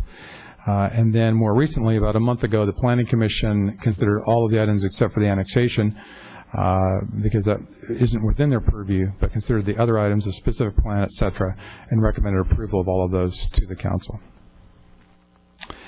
In terms of the specific Plan 19, overarching message is that essentially the land will remain pretty much as you see it today. Almost the entire property will become natural open space, officially protected, about 94%, and just the balance of the property for equestrian uses at the current location is not going to move from that per previous council direction.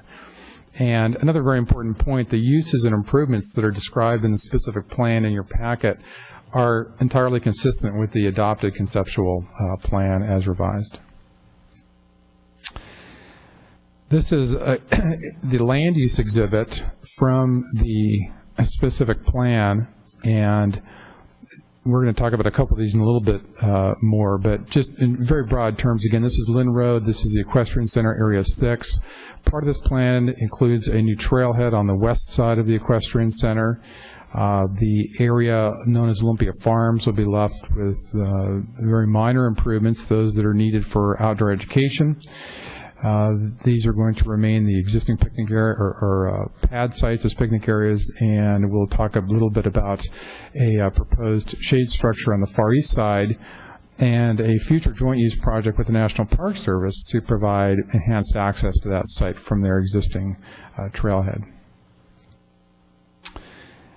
The improvements, of course, are limited to those that are consistent with open space uses, but I also wanted to emphasize that COSCA is planned to own the entire property upon annexation. There are a number of sort of historical features of this. It goes way back to the original land management framework in 2005. It's specifically part of the specific plan draft before you tonight. The Planning Commission recommended it specifically as part of their resolution, and both MRCA and COSCA have considered this and both concur. In fact, MRCA concurred way back in 1993 when the property was acquired.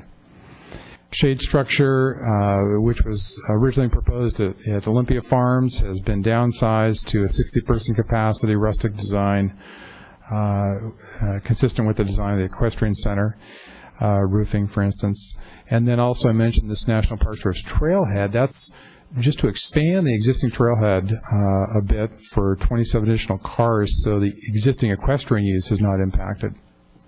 We've been working closely with the National Park Service. That design has already been conceptually approved, but it will require a separate NEPA document, and that's a federal environmental document, and then NPS's final approval.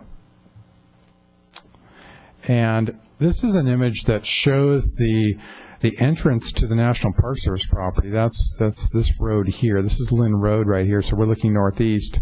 This is the existing trailhead that you probably know, entering the Rancho Sierra Vista portion of the National Recreation Area. The expansion of this trailhead would be basically in this area, and it would provide for non-vehicular access to the shade structure, which would be tucked right in here, basically behind this riparian vegetation and generally out of sight of Lynn Road. And again, the purpose of that is principally so that the Conejo Recreation and Park District can conduct outdoor education programs. But it would be open to the general public as well.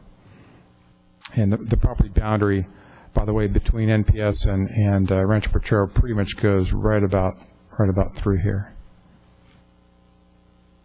Two key features of these improvements would include a shade structure. This is a design that we are looking at. It would, again, not be combustible to minimize brush clearance. This is a design for the conceptual design for the bridge leading to the expanded NPS trailhead.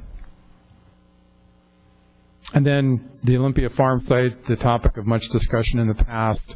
Very minimal improvements, as I mentioned, would be allowed here. A landscaped picnic area, a native plant garden, outdoor education facilities consisting only of benches. Very important point also, no vehicular access to this site is part of this plan. The public would park at that trailhead on the west side of the Equestrian Center or at the NPS parking lot and then walk up to the site. The general plan amendment would expand that planning area boundary that I mentioned before to include the entire property. It would designate the south side of the property similar to the northern portion of the property, that is, as existing parks, golf courses, and open space. And that's consistent with other open space in the area and the property. So that the general plan amendment would take this line, this red line, which is the boundary, and move it out, as you can see down here, to include the entire Rancho Potrero property and designate the entire property, or in this case really technically the southern portion of it, as existing parks, golf courses, and open space to match the northern part. The pre-zoning application is required for LAFCO's consideration of the annexation. It's consistent with what I've already described, open space for 306 acres, PL or public lands for the other 20 acres. This is what the pre-zoning designation entails. And then annexation, part of the staff's recommendation before you tonight would be to file authorize us to file our application, city's application with LAFCO, and that would include expanding the boundaries for both the city and the Conejo Recreation and Park District, and then conforming changes to the spheres of influence for those agencies. The M&D analyzed this project in detail, did not identify any impacts that could not be mitigated. That included a wetland delineation, very detailed biological inventory, and the preliminary grading and so forth, which also included the off-site proposed improvements on National Park Service property. So with that, I conclude that staff is recommending that the council approve M&D number 253, specific plan 19, and the general plan amendment pre-zoning application and initiation of annexation is described in your packet. And with that, I'd be happy to answer any questions. We also have other staff, including Greg Smith to my left, who worked on the M&D for this project. And thank you very much. Thank you very much, Mr. Town. Questions of staff. Mr. Fox. Thank you. Hey, Mark, just for the viewing public, there's been a lot of interest in this area, this property, particularly for the residents who live in Dos Vientos. I think they've chronicled the various actions that both the Park District and the city have taken over many years. As I understand it, this would be the last piece of the puzzle. This would and essentially take this area, bring it into the city's domain, so to speak, and forever protect it as basically passive open space. Is that correct? That's essentially correct. This would be the last city action on this item. Then it would go off to LAFCO, and the final act would be their consideration of the annexation. The idea here is that this would place this area into perpetuity, if you will, to protect it from any and all development forever. So help us God. That is correct. Okay. All right. Very good. Thanks. Ms. Bilder open. Thank you. First of all, thank you very much. This has been quite a work in progress, and for at least 5 years, and going back as far as 2003, as your slide showed. I wanted to see about the zoning for the equestrian ranch as well as the annexation. The ranch is going to be, Circle K will be part of what is called the PL zone, which is public land, correct, under this proposal? The location where the equestrian center is would be zoned public lands, which stands for public, quasi-public, and institutional lands and facilities. But the uses for that 20-acre area would be restricted and defined to equestrian uses in the specific plan. Very good. I do recall several community meetings that were held, and I do want to thank the Park District, and I know we have Mr. Friedel here tonight, as well as the National Park Service and all of the other entities and parties which were involved in making this possible. In particular, I want to thank that the government agencies for listening to the residents, not only who live in Dos Vientos, but also outside of Dos Vientos, who had an input in this as well, extensive community outreach, And it's comforting to hear that PL will be restricted to this passive use or passive recreational use, because PL, as you know, in our municipal code book allows several other uses, which I don't think would be compatible for this area, such as schools or prisons, and obviously that's not going to be part of this. So there was one more question, which is the annexation, and LAFCO being a state agency. Annexation, really, the definition of annexation is considered growth-inducing. That is the definition. It says if any municipality wants to annex, that is considered growth-inducing. It is in order to expand the city and the city boundary. It has been a point of discussion in the past 7 years, and I would like for you to speak to that and why the residents should, or we, the council, this council member in particular, should not be concerned that there is some sort of, that there will be a negative impact regarding that. Well, the action would basically include the entire property within the city and Canadian Recreation and Park District boundaries. In terms of protecting the land, there are a number of layers that would be in place. The land would be in the existing parks, golf courses, and open space. Land use designation in the general plan, which requires a vote of the people to change it to any other land use designation. The entire property would be open space, except for the equestrian center. Open space, as you know, is the most restrictive type of zoning that the city has. The land would also, as I mentioned in the presentation, be owned and managed by COSCA, at least the open space portion of it, so that it will be in perpetuity managed by that agency. That agency already manages all of the adjacent open space, has a ranger staff that's in the field every day of the year to provide for law enforcement and related matters, maintenance and so forth. Also, I should note that the city's open space zone and the proposed general plan land use designations are much more restricted than those that are in the county. The southern portion of the property, that portion outside of the current planning area boundary in the county's general plan is OS 10, which in county definitions includes single-family dwellings, 10-acre minimum lot size.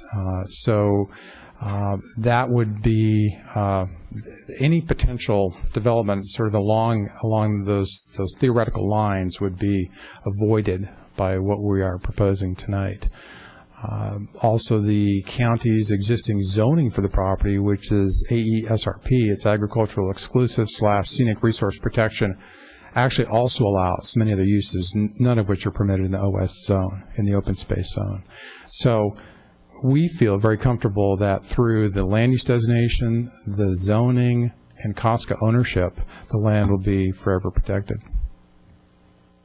Thank you very much. Dr. Clancy? Yeah. I'm sorry. I know you're down there. I just. Okay. Any further questions of staff? Okay. We do have 2 cards on the item. Louis Goldman. Mr. Goldman is here, and Sue Engen. Good evening, Mr. Goldman. Let me turn that on, and I believe the speakers, Madam Clerk, have 5 minutes.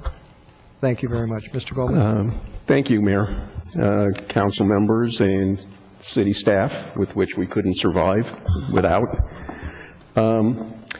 I'm Louis Goldsman. I'm a resident of Thousand Oaks, more specifically Dos Vientos Ranch. I'm here representing the Dos Vientos Ranch Community Association, one of the 2 master homeowner associations for Dos Vientos Ranch. Within our association are several sub-associations, including the Estancia Maintenance Association, which represents the homeowners in Verrazon Estancia, which directly borders Lynn Road, directly across the street from Rancho Potrero. We recognize that the city has an obligation to make the best use of publicly owned assets, either currently owned or about to be owned, and that they be available to all residents and not limited to some uses or some residents. On the other hand, the government must be mindful of the aesthetic character of Thousand Oaks and the things that make Thousand Oaks what Thousand Oaks is, including, not in the least part, the protection of open space and particularly the open space that surrounds the city. And this is a piece of property and a project that effectively does that. But we also recognize that the government must consider the impact on residents in the immediate area of whatever public assets are being considered for use. In this regard, we recognize that the city must balance sometimes very competing views, obligations, needs, and perspectives, and that no answer is likely to be considered perfect by all. On the other hand, the government should seek to find an answer that is acceptable to almost all. We, the Dos Vientos Ranch Community Association, would like to specifically commend the City Council and the city staff working with them for considering the views and concerns expressed by particularly the residents that live right across the street on Lynn Road, the Estancia Verazon Association. We think you did a commendable job and a successful job in considering their concerns and their views in the development of the final plan, and we look forward to the council and staff implementing specific plan, Site Plan 19, and the other attendant actions, and we'd like to personally thank you. Thank you very much. Any questions? Thank you very much, Mr. Goldman. You're welcome. Thank you. And our final speaker, Sue Engen. Sue? Egan. Egan, I'm sorry. That's okay. I think I got it right the first time, didn't I? Close. Close. Not quite. Good evening. But good evening. Sue Egan, Newbury Park. Thank you for allowing me to speak. I was part of the community focus groups that were involved in the input of the Rancho Potrero property, and I met a lot of nice people. We had many meetings. There were great ideas put forth. And in the end, the leading opinion was to leave the area as a more passive recreational park based on its natural setting, and then adding the comforts like the pavilions and the picnic tables, et cetera, so everyone could enjoy and admire this area in its more of a natural state. In a packed room of residents at one meeting, less is more seemed to be the dominating opinion in the discussion. And on a beautiful sunny day, the public converged on the property. They hiked, they biked, some rode horses to meet on the highest point of the property that overlooked our land, basically, to introduce the plans that were laid out by the staff. So I basically wanted to thank CRP and all involved in putting forth a great plan for us and considering the input that was presented to you. And thank you, Mr. Smith, for your diligent work on that report. I was grateful to receive it. And then regarding the 20-acre equestrian portion of the property, the cosmetic improvements are certainly a complement to the beautiful background that have been provided by the citizens of the city. I do urge you, however, to pay attention to how the facility is serving this equine community as a whole, not selectively, and that its existence is not to solely enhance the private enterprises of outside corporations with no competition on the citizens' property. I would also like to suggest that when the I understand it's been forwarded to 5 years of free rent on this property is up, that you publicly review the management aspect of the contract. Thank you very much. Thank you very much, Ms. Egan. Okay. Any additional comments based on the last, before we close the public hearing? Mr. Fox? No, I was just going to make a motion. Okay. Any comment? Excuse me. All right. At this time, any staff comment? You're fine, Mr. Town? I'm fine. I would just be remiss if I didn't recognize that Jim Friedel, General Manager of the Conejo Recreation and Park District, is also here for any questions or comments. Mr. Friedel, any comment that you wish to? Oh, there you are. Okay, fine. All right, at this time, thank you very much. At this time, we'll close the public hearing. Mr. Fox. Thank you, Mr. Mayor. I'm going to certainly move for approval of staff recommendations 1 through 6. As I commented, this property and the adjacent property in the Broom Ranch area has long been considered for preservation by both the Park District and the city. While there's been a number of ideas about placement of the equestrian center and a lot of good public input, tonight's action actually brings to fruition a promise made by the city many, many years ago that this property would be protected, that this property would not be developed, and in keeping with the requests of the residents, in particular Estancia, who is the immediate neighborhood to this facility, the equestrian center, and this piece of property. It is going to add to the inventory of open space here that we have in Thousand Oaks, 15,000 plus. It puts it in the control of COSCA, which manages the open space, and as I mentioned and confirmed through staff, it will in fact protect this property in perpetuity now and forever, and put it in our open space inventory. So it's certainly a good action. It's taken many, many years to get there, and there's certainly been a lot of innuendo and a lot of assertions that the city and the Park District had other ideas for the property, but as I've learned over the last 16 years, things have a way of just working their way through, and the actions of the city and the Park District have been very transparent and very open, and tonight is really an affirmation of many, many years of our efforts, as well as the community as well. So I'm happy to move for approval for this project. I have a motion for approval. Comments to the motion? Ms. Spildale-Finney. Thank you.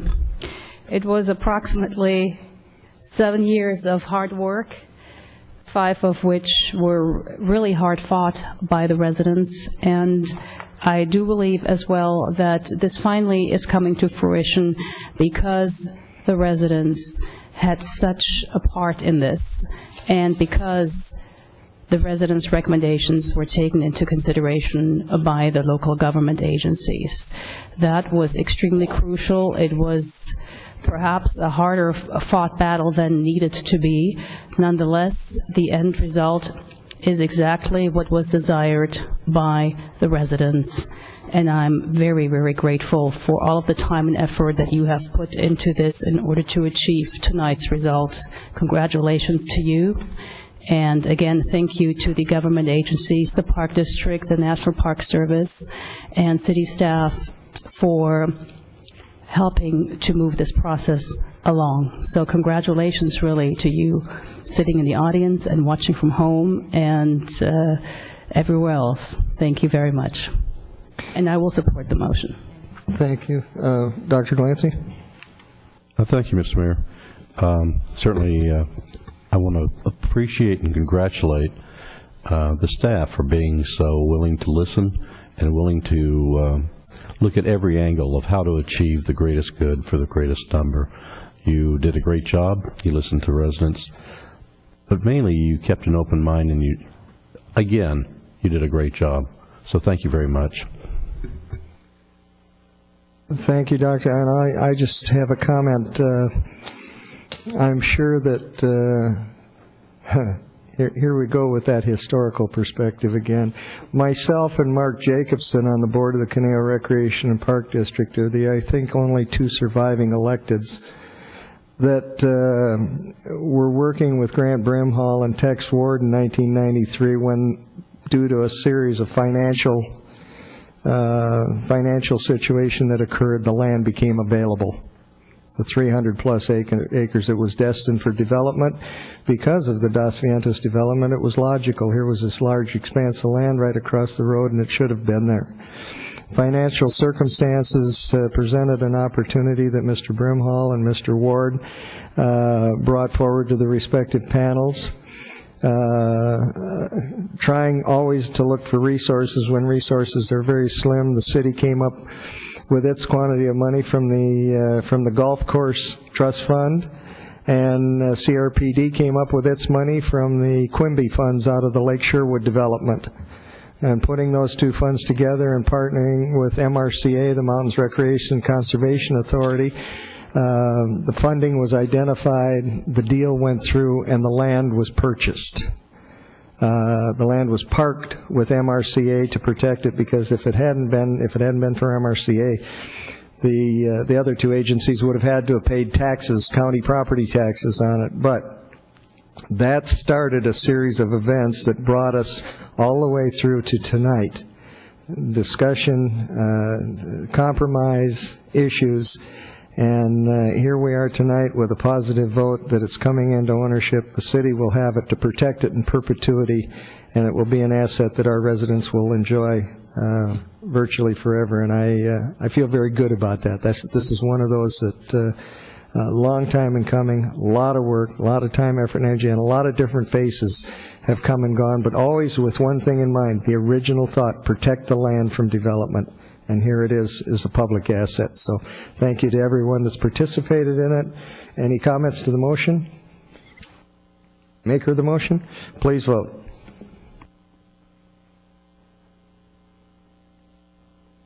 The motion carries 4-0 with Councilmember Irwin absent, and the ordinance title is an ordinance approving the pre-zoning of property located on South Side Lynn Road opposite Via Andrea, Zone Change Z 2007-70773. Thank you.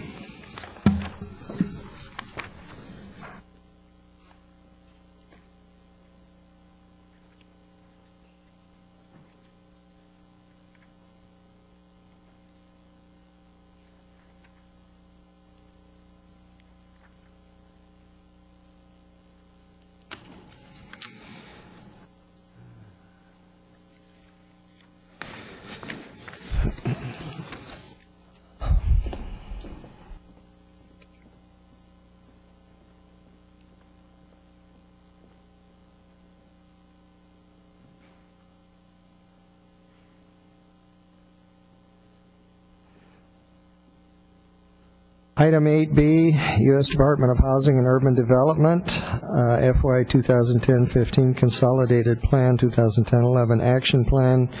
Would the clerk please open the hearing? Hearing advertised as required by law is open to consider agenda item 8B, U.S. Department of Housing and Urban Development, fiscal year 2010 through 15 Consolidated Plan, fiscal year 2010-11 Action Plan. A speaker card is available for those wishing to address the City Council regarding this public hearing. Speakers are requested to state their name and community of residence for the record. We have one speaker card, and that speaker will be allowed 5 minutes. Thank you, Madam City Clerk. We'll turn staff report over to Senior Analyst Carolyn Milton. Good evening, Ms. Milton. Good evening, Mr. Mayor and council members. The staff has prepared a brief PowerPoint presentation for agenda item 8B, and with your concurrence, we will proceed. As a Community Development Block Grant, or CDBG, entitlement community, the City of Thousand Oaks is required by the U.S. Department of Housing and Urban Development to prepare a long-range strategic plan, the Consolidated Plan, including an annual action plan and other documents that collectively address the needs of predominantly lower-income residents. The 5-year strategic plan identifies the city's existing housing and services inventory and describes the city's efforts during the past 6 months to identify unmet needs that could be addressed by the city using CDBG or Redevelopment Agency funding, social services endowment funds, and/or other resources. The city's 2010-2011 CDBG grant totals $729,330, and council is being asked to approve the proposed action plan that also includes $855,000 in prior year CDBG funds. The city will leverage these federal dollars with $4.2 million in Redevelopment Agency housing set-aside funds, $105,740,000 from the Social Services Endowment Fund, and $615,000 from the California Department of Education to subsidize preschool tuition for very low-income households at the Thousand Oaks Child Care Center. HUD also requires CDBG jurisdictions to affirmatively support fair housing laws.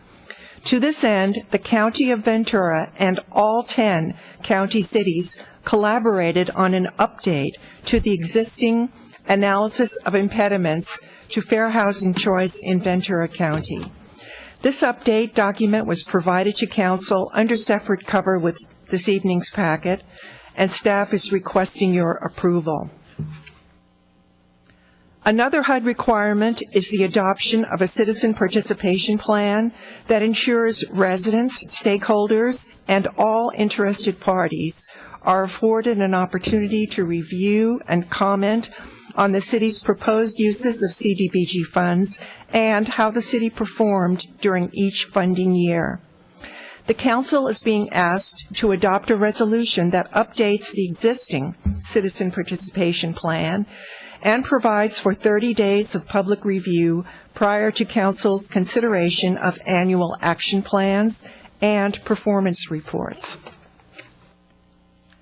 The primary 2010-2011 CDBG Action Plan activity is the initiation of Old Town West streetscape improvements on Los Robles Road and Fairview Drive. $1.2 million in CDBG funds is available to fund these improvements in a neighborhood that, according to Census 2000, had a 63% concentration of low and moderate income households. The streetscape project includes street widening and the installation of curbs, gutters, sidewalks, pedestrian-oriented streetlights, and storm drain improvements on Los Robles Road and Fairview Drive. Associate Civil Engineer Chris Lynch of the Public Works Department is available this evening to respond to any questions you may have about this project. Per HUD regulations, the city allocates up to 20% of the annual CDBG grant to recoup some of the city's costs to administer CDBG-funded projects and Social Services Endowment Fund contracts.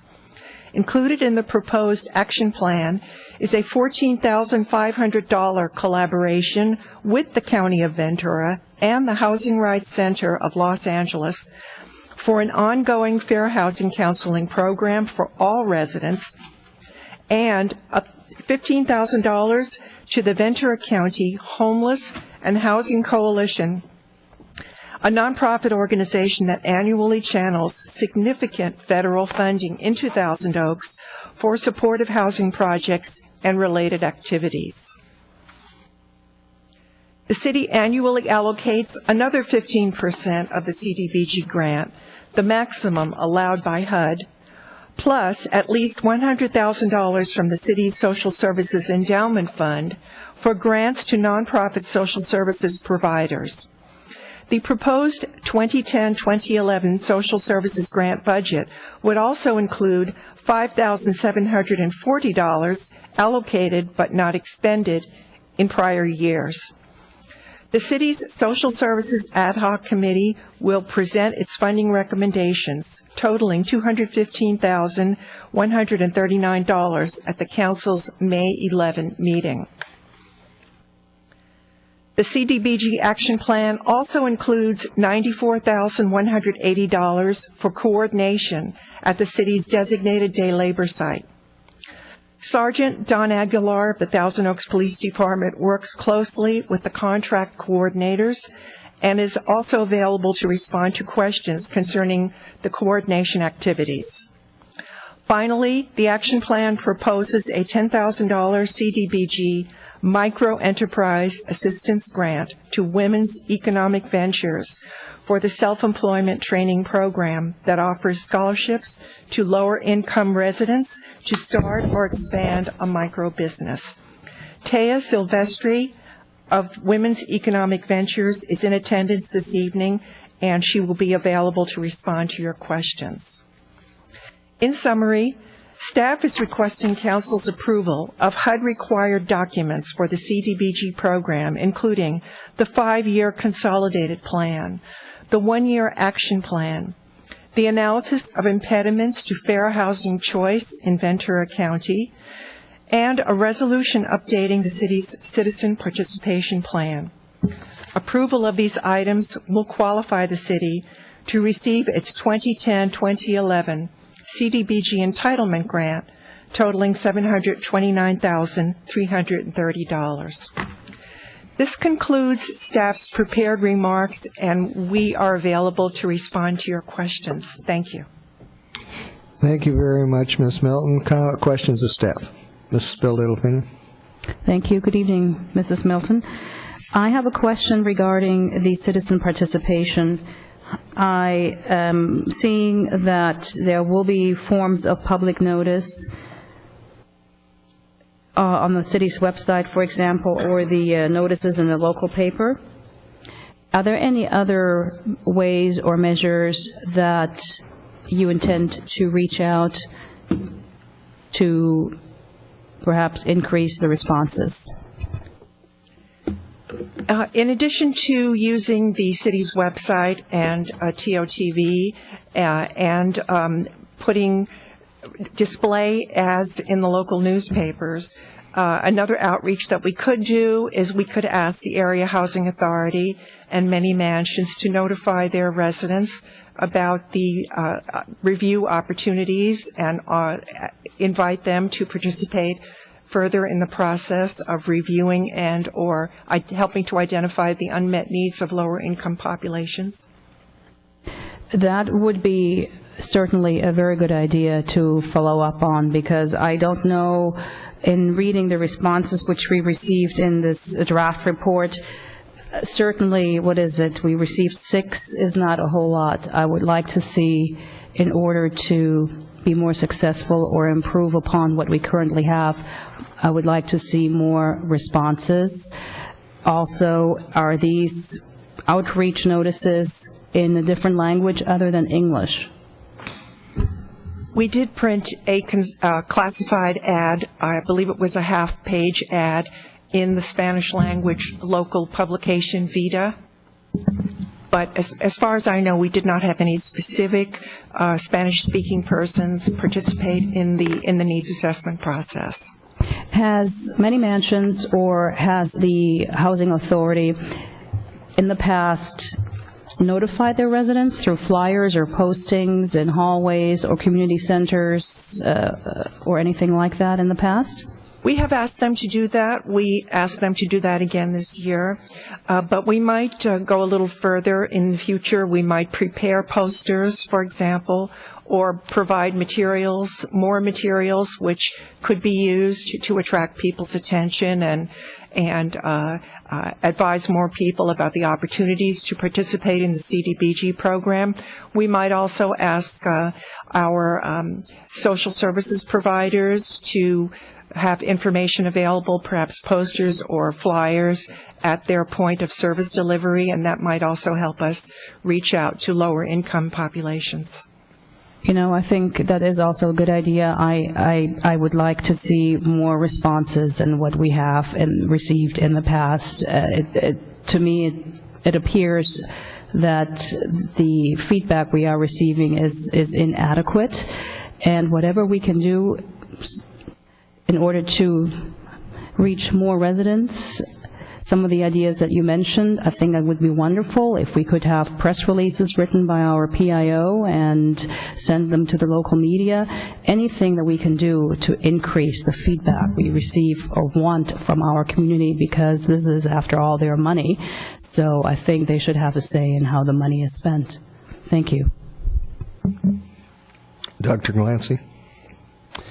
Thank you, Mr. Mayor. Mr. Milton, thank you very much for a great report. I appreciate it. You did a very nice job. I have a question for Sergeant Aguilar. Come on up. First of all, I want to thank you and congratulate you on the very determined, excellent police work you did, for which you were recognized earlier. Thank you. Now, based on your own experience and records, what has the situation at the day labor site been doing? Is it improving? Is it status quo? Does it require constant vigilance? What are your what's your opinion? Last couple of years that I've been assigned out here, it's been pretty much status quo. We had a continuing strong relationship between the coordinator, site workers, the patrol deputies, the bike patrol, and myself and Senior Deputy Ed Tubbleson, who visit with them and address any issues they may have. And what we found is that during the day labor site hours, there really isn't any aren't any violations of a criminal nature or even infraction nature because of the coordination of the site workers that are there.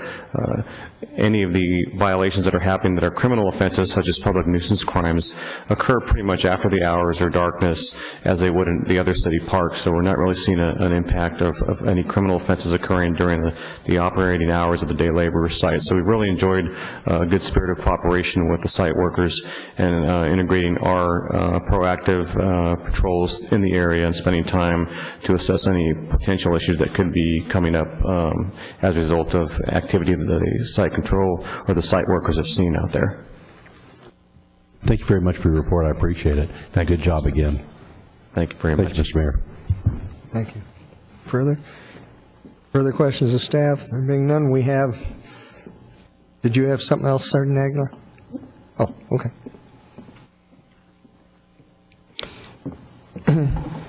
We have one speaker card. Tia Silver, did you want to speak or available for questions? Would you like to say something? This is your turn. I don't need all 5 minutes, but thank you, Mayor, City Council members, and city staff. I'm here to just say thank you for considering the grant, the microenterprise grant.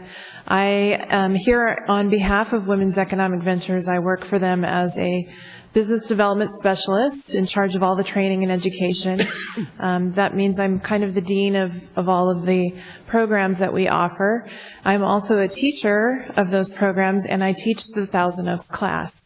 We have almost 20 people in that class, and they will be graduating in a couple of weeks. So you'll have approximately that many new businesses in your city. We also have an individual in Thousand Oaks who just received a $10,000 startup loan grant for her new business, and she's an attorney. So just wanted, on behalf of our clients and the people who need these scholarships, to say thank you very much, and I'm here to answer any questions. Thank you very much. Any questions of the speaker? Thank you very much. No further questions of staff. Okay, Mrs. Bildel-Opinion. Just one question that I neglected to ask just a few minutes ago, which is the contract with the organization which handles and manages the day laborer site. The amount is $94,000 plus, which I think comes out to about $20 an hour for the site coordinator. Have we tried, and if so, were we successful in negotiating a better price, so to speak, with that organization to manage that site? I don't believe we have raised the issue with them. They are operating on a, I would say, a shoestring type budget. They have 2 coordinators that are on duty 6 hours a day, and we feel as though they are providing a very good service for the investment of CDBG funds. Thank you. No further questions of staff at this time. I'll close the public hearing. Council discussion. Dr. Glancy. Thank you, Mr. Mayor. Again, I think it was a great report. Just as an aside, I would like to say that any organization, management firm that is working at the day labor site and that works very closely with the public safety people to make their job more efficient certainly deserves a vote of appreciation and congratulations. It'd be my pleasure to move staff recommendations 1, 2, 3, and 4. Thank you. I have a motion. Comments to the motion? Ms. Spilled, opinion? Thank you. I would like to thank staff for a very thorough report. I do appreciate that, Mrs. Milton. And I will support the motion with a footnote, which has been a historical footnote for me regarding the day laborer side. That item I will not support, but other than that, I do support the motion. Duly noted. Any additional comments to the motion? I just have one comment to the motion, and that's to Mrs. Milton personally. On behalf of the council, myself and the council, is to thank you for the continued exceptional job you do in managing our CDBG program and have for a considerable period of time. Understanding the complexity of it, how far out it reaches in the various aspects of different lives throughout the community, and always dealing with the federal government is a lot of fun and very challenging, but you do an exceptional job with it, and it is much appreciated by this council, so thank you very much. Maker of the motion, any additional comment? There being none, please vote. Motion carries 4-0. Thank you.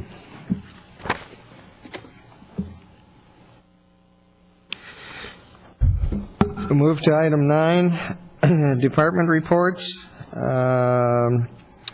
Chief Mattson, when you get up there. The Community Mediation Program Annual Review. Good evening, Chief.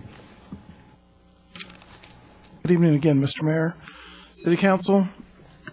For your consideration, I will present a review of the first year of the Community Mediation Program.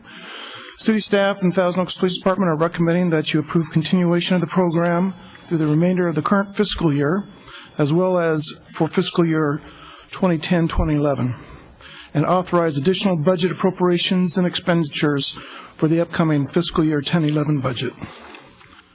As way of review, during this last year, the mediation program has handled cases referred by city staff, including referrals from the Thousand Oaks Police Department. This service is free to the participants. There are key city staff members that review cases for appropriateness for mediation screening. For example, the assistant to the city manager, code compliance manager, and assistant city attorneys may review and refer cases. All cases are sent through the Community-Oriented Policing and Problem-Solving Unit Sergeant for screening to the mediation program. Examples of cases that may be mediated are excessive dog barking, parked cars, excessive vehicle traffic or noise, loud music, party disturbing, property line disagreements, unruly teenager parent concerns, and teenager-to-teenager conflicts. The types of issues that are not appropriate for this program include domestic violence, child abuse, elder abuse circumstances where credible threats of violence exist, and traditional landlord-tenant conflicts. Once a referral has been made to the mediation coordinator, the coordinator describes the mediation process to the parties and learns about the issues and concerns. If each party consents to mediation, the screened referral will be assigned to 2 mediators to ensure fairness and impartiality. Some conflicts require multiple sessions to resolve. Mediations are conducted at local neutral venue sites such as City Hall, the Thousand Oaks Police Department, and city libraries. The mediation emphasizes to participants that they must continue to coexist in the community or a family environment. The program specifically seeks positive and acceptable outcomes for all parties involved. It is the goal of the Community Mediation Program to prevent disputes from reaching a level of violence or criminal activity. Once the mediation is completed, it will be logged for future tracking and accountability. Back on April 21st, 2009, City Council approved the additional appropriations and expenditures in the amount of $1,650 to the fiscal 2009-2010 budget. For fiscal year 2010-2011, we are requesting the same amount. During the past 11 months, 27 cases have been referred to the Community Mediation Program. In 16 cases, an agreement was reached between the parties or the cases resolved during the process of mediation. Operating this pilot mediation program for the first year staff has proven successful. There have not been any periods of workload that are unmanageable. Both mediators and COP staff believe that any additional workload is outweighed by the positive impacts the program has on the community. Currently, there are 5 mediators. The current cadre of mediators is enthusiastic and eager to take on higher numbers of mediations in the coming year. I have brought with me tonight Sergeant Donnie Aguilar, who supervises the COPS unit, and our community officer, Senior Deputy Ed Tumbleson, who works with the mediators, and we are available to answer any questions. Thank you very much, Chief Mattson. Mrs. Bill De La Pena. Thank you. Sergeant Aguilar, you're doing everything tonight, aren't you? Yes, ma'am. You were there Golf Friday. Just kidding. I have a question. I have a question. The question of the survey asked of all of the participants. There is one that wasn't asked, and I wonder whether it would be helpful in being asked, namely whether the participants would recommend this program to others who might find themselves in a situation that might be in need of mediation. Is that something that was asked? Are you planning on asking it, or is it being asked in the process of all of these other questions? What sort of feedback are you getting? That question was not asked, and as you all know, we were in our first year of operation. It's been a success so far, but I think we're always looking at other ways of getting feedback, and I think that is appropriate to get that particular feedback in the form of a question, to do that in the next survey that we do for it be for the 6-month update or the next annual evaluation. I think that's a great idea. I think it is actually very positive that the volunteers of this program are looking for more work. I think it speaks to the satisfaction, overall state of satisfaction perhaps of the residents. What is your opinion? Yeah, we had a lot of very good feedback. In fact, 6 of the cases that were reported were from citizens who decided to come forward and either call a resource center or a dispatch and ask for assistance. So we're seeing a good response from everybody, very positive, and the mediators are really eager to do more cases, and we're hoping to expand the opportunity to serve more cases on mediation this year by any way we can to inform the public that we have the program. This is our first year, and I think just by word of mouth alone that will expand the program. Thank you so much, and Sergeant, again, congratulations on your accomplishment. Thank you. Thank you very much, Council Member. Thank you. Any additional questions? Pleasure of the council. Mr. Fox? I'm certainly going to move for approval, and this program has been near and dear to my heart for a number of years. I think, and I've mentioned this before, I truly believe that we are, in fact, blazing a trail for other communities to model, and I'd like to see an expansion of mediation, not just through this process, but even through our process, up to and including the public hearing process. It's good. It's a year old. It appears to be a success, and just could not be happier with how it's been managed for your work there, and I really believe we're going the right direction there. So I'm going to move approval for recommendation 1 and 2. Thank you. A motion, comments to the motion? Being none, please vote. Motion carries 4-0. Thank you. Thank you very much, gentlemen.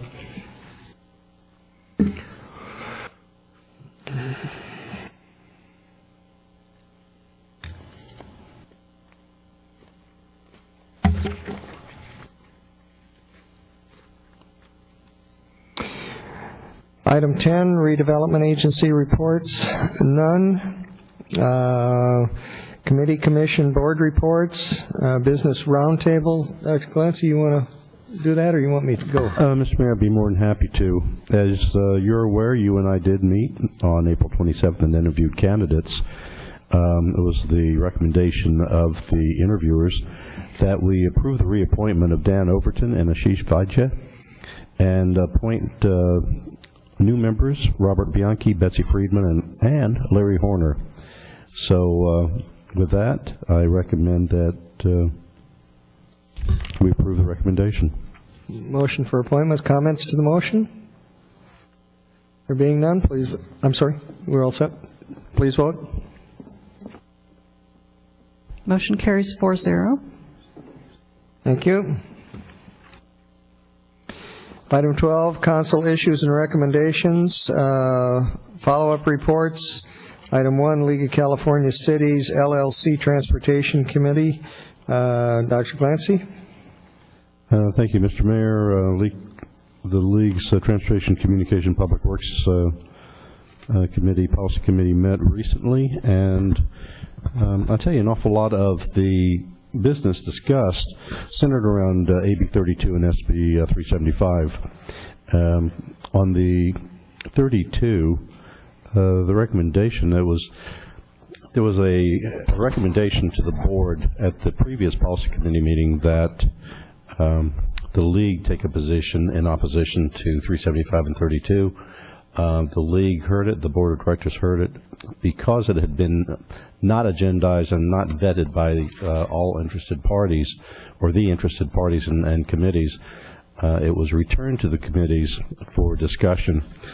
The upshot of that discussion was that AB 32, at the very least, reevaluate the target in the year 2020, because the maker of the motion, or the writer of the bill, projected business as usual to get to what the numbers would be in 2020, and that number is definitely not correct at this point. So TCPW committee recommended that AB 32 be recalculated and that 375 be delayed until funding necessary to enact it be present from the legislature, which had been promised by the writer of the bill.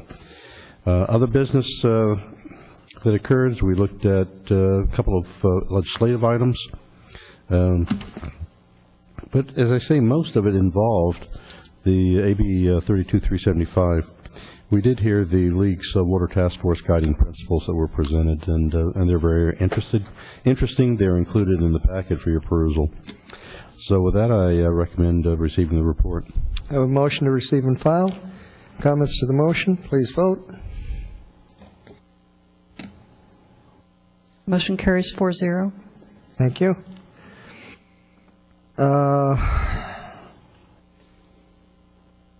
Item 3. Want me to do that? Since that was mine. Item 3, League of California Cities. The Public Safety Policy Committee met in Ontario April 9th. I have the privilege of serving as chair of that committee for the League of California Cities. Multiple continuing issues contained in the report, but of particular interest, there was a special report by a supervising FBI agent out of the San Diego office on the current situation at the United States-Mexican border, not only at San Ysidro but across. And the information contained in that briefing was, from my perspective, disturbing. The deteriorated situation that is occurring with the drug cartels and their activity on both sides of the border. And it's one of those things that, if anything, it was a little reassuring to know that the federal government, through the assets of the FBI and other federal agencies, is trying to monitor, is keeping as close an eye as possible. I've extended an invitation to the San Diego office. We'll be meeting at the National League of Cities Public Safety Policy Committee within the next month or so, and invite the FBI to come up and also brief that committee on what's going on down there. But the situation is very alarming, much more so than we're able to get out of just the evening news broadcast, because they're limited in time, and the details of what's going on. It's a very, very serious situation. Any additional information on the current work plan for the committee is available in the report. My recommendation is to receive and file. comment, please vote. Oh, did I? Motion carries 4-0.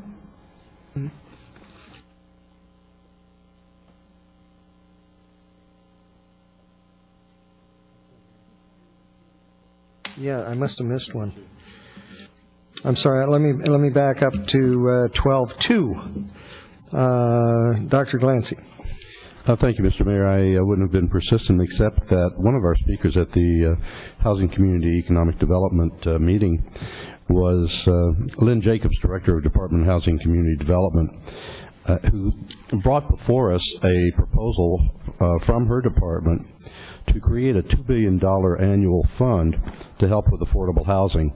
And this fund would be built by applying a $75 per document fee on any recording fee from real estate transactions, and also a 1% transaction fee on a jumbo loan mortgage guarantee program. She estimates that can gain $2 billion a year to help us with affordable housing, and she also alluded to the fact that they thought they had some kind of program that would work to target our teachers, firefighters, and the police forces, police personnel. Again, that committee discussed AB 32 and 375, and with pretty much the same recommendations to the board. So with that, I recommend that we accept this report. Thank you. A motion to receive and file. Comments to the motion? There being none, please vote.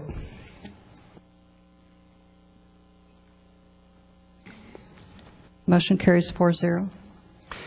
Thank you. Item 13, City Manager follow-up. Mr. Mitnick. Mr. Mayor, members of the council, we had a couple speakers with requests and suggestions, and staff will follow up with those individuals and report back to council as needed. By way of announcements for upcoming issues, or upcoming issues and items.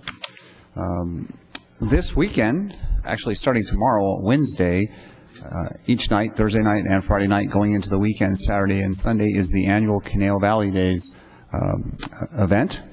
And that begins, again, tomorrow night at 7:15. And more information can be obtained by, I guess, just going into your browser and put Canal Valley Days and hit return, and there you go, information will come up. There's also a link from the city's website.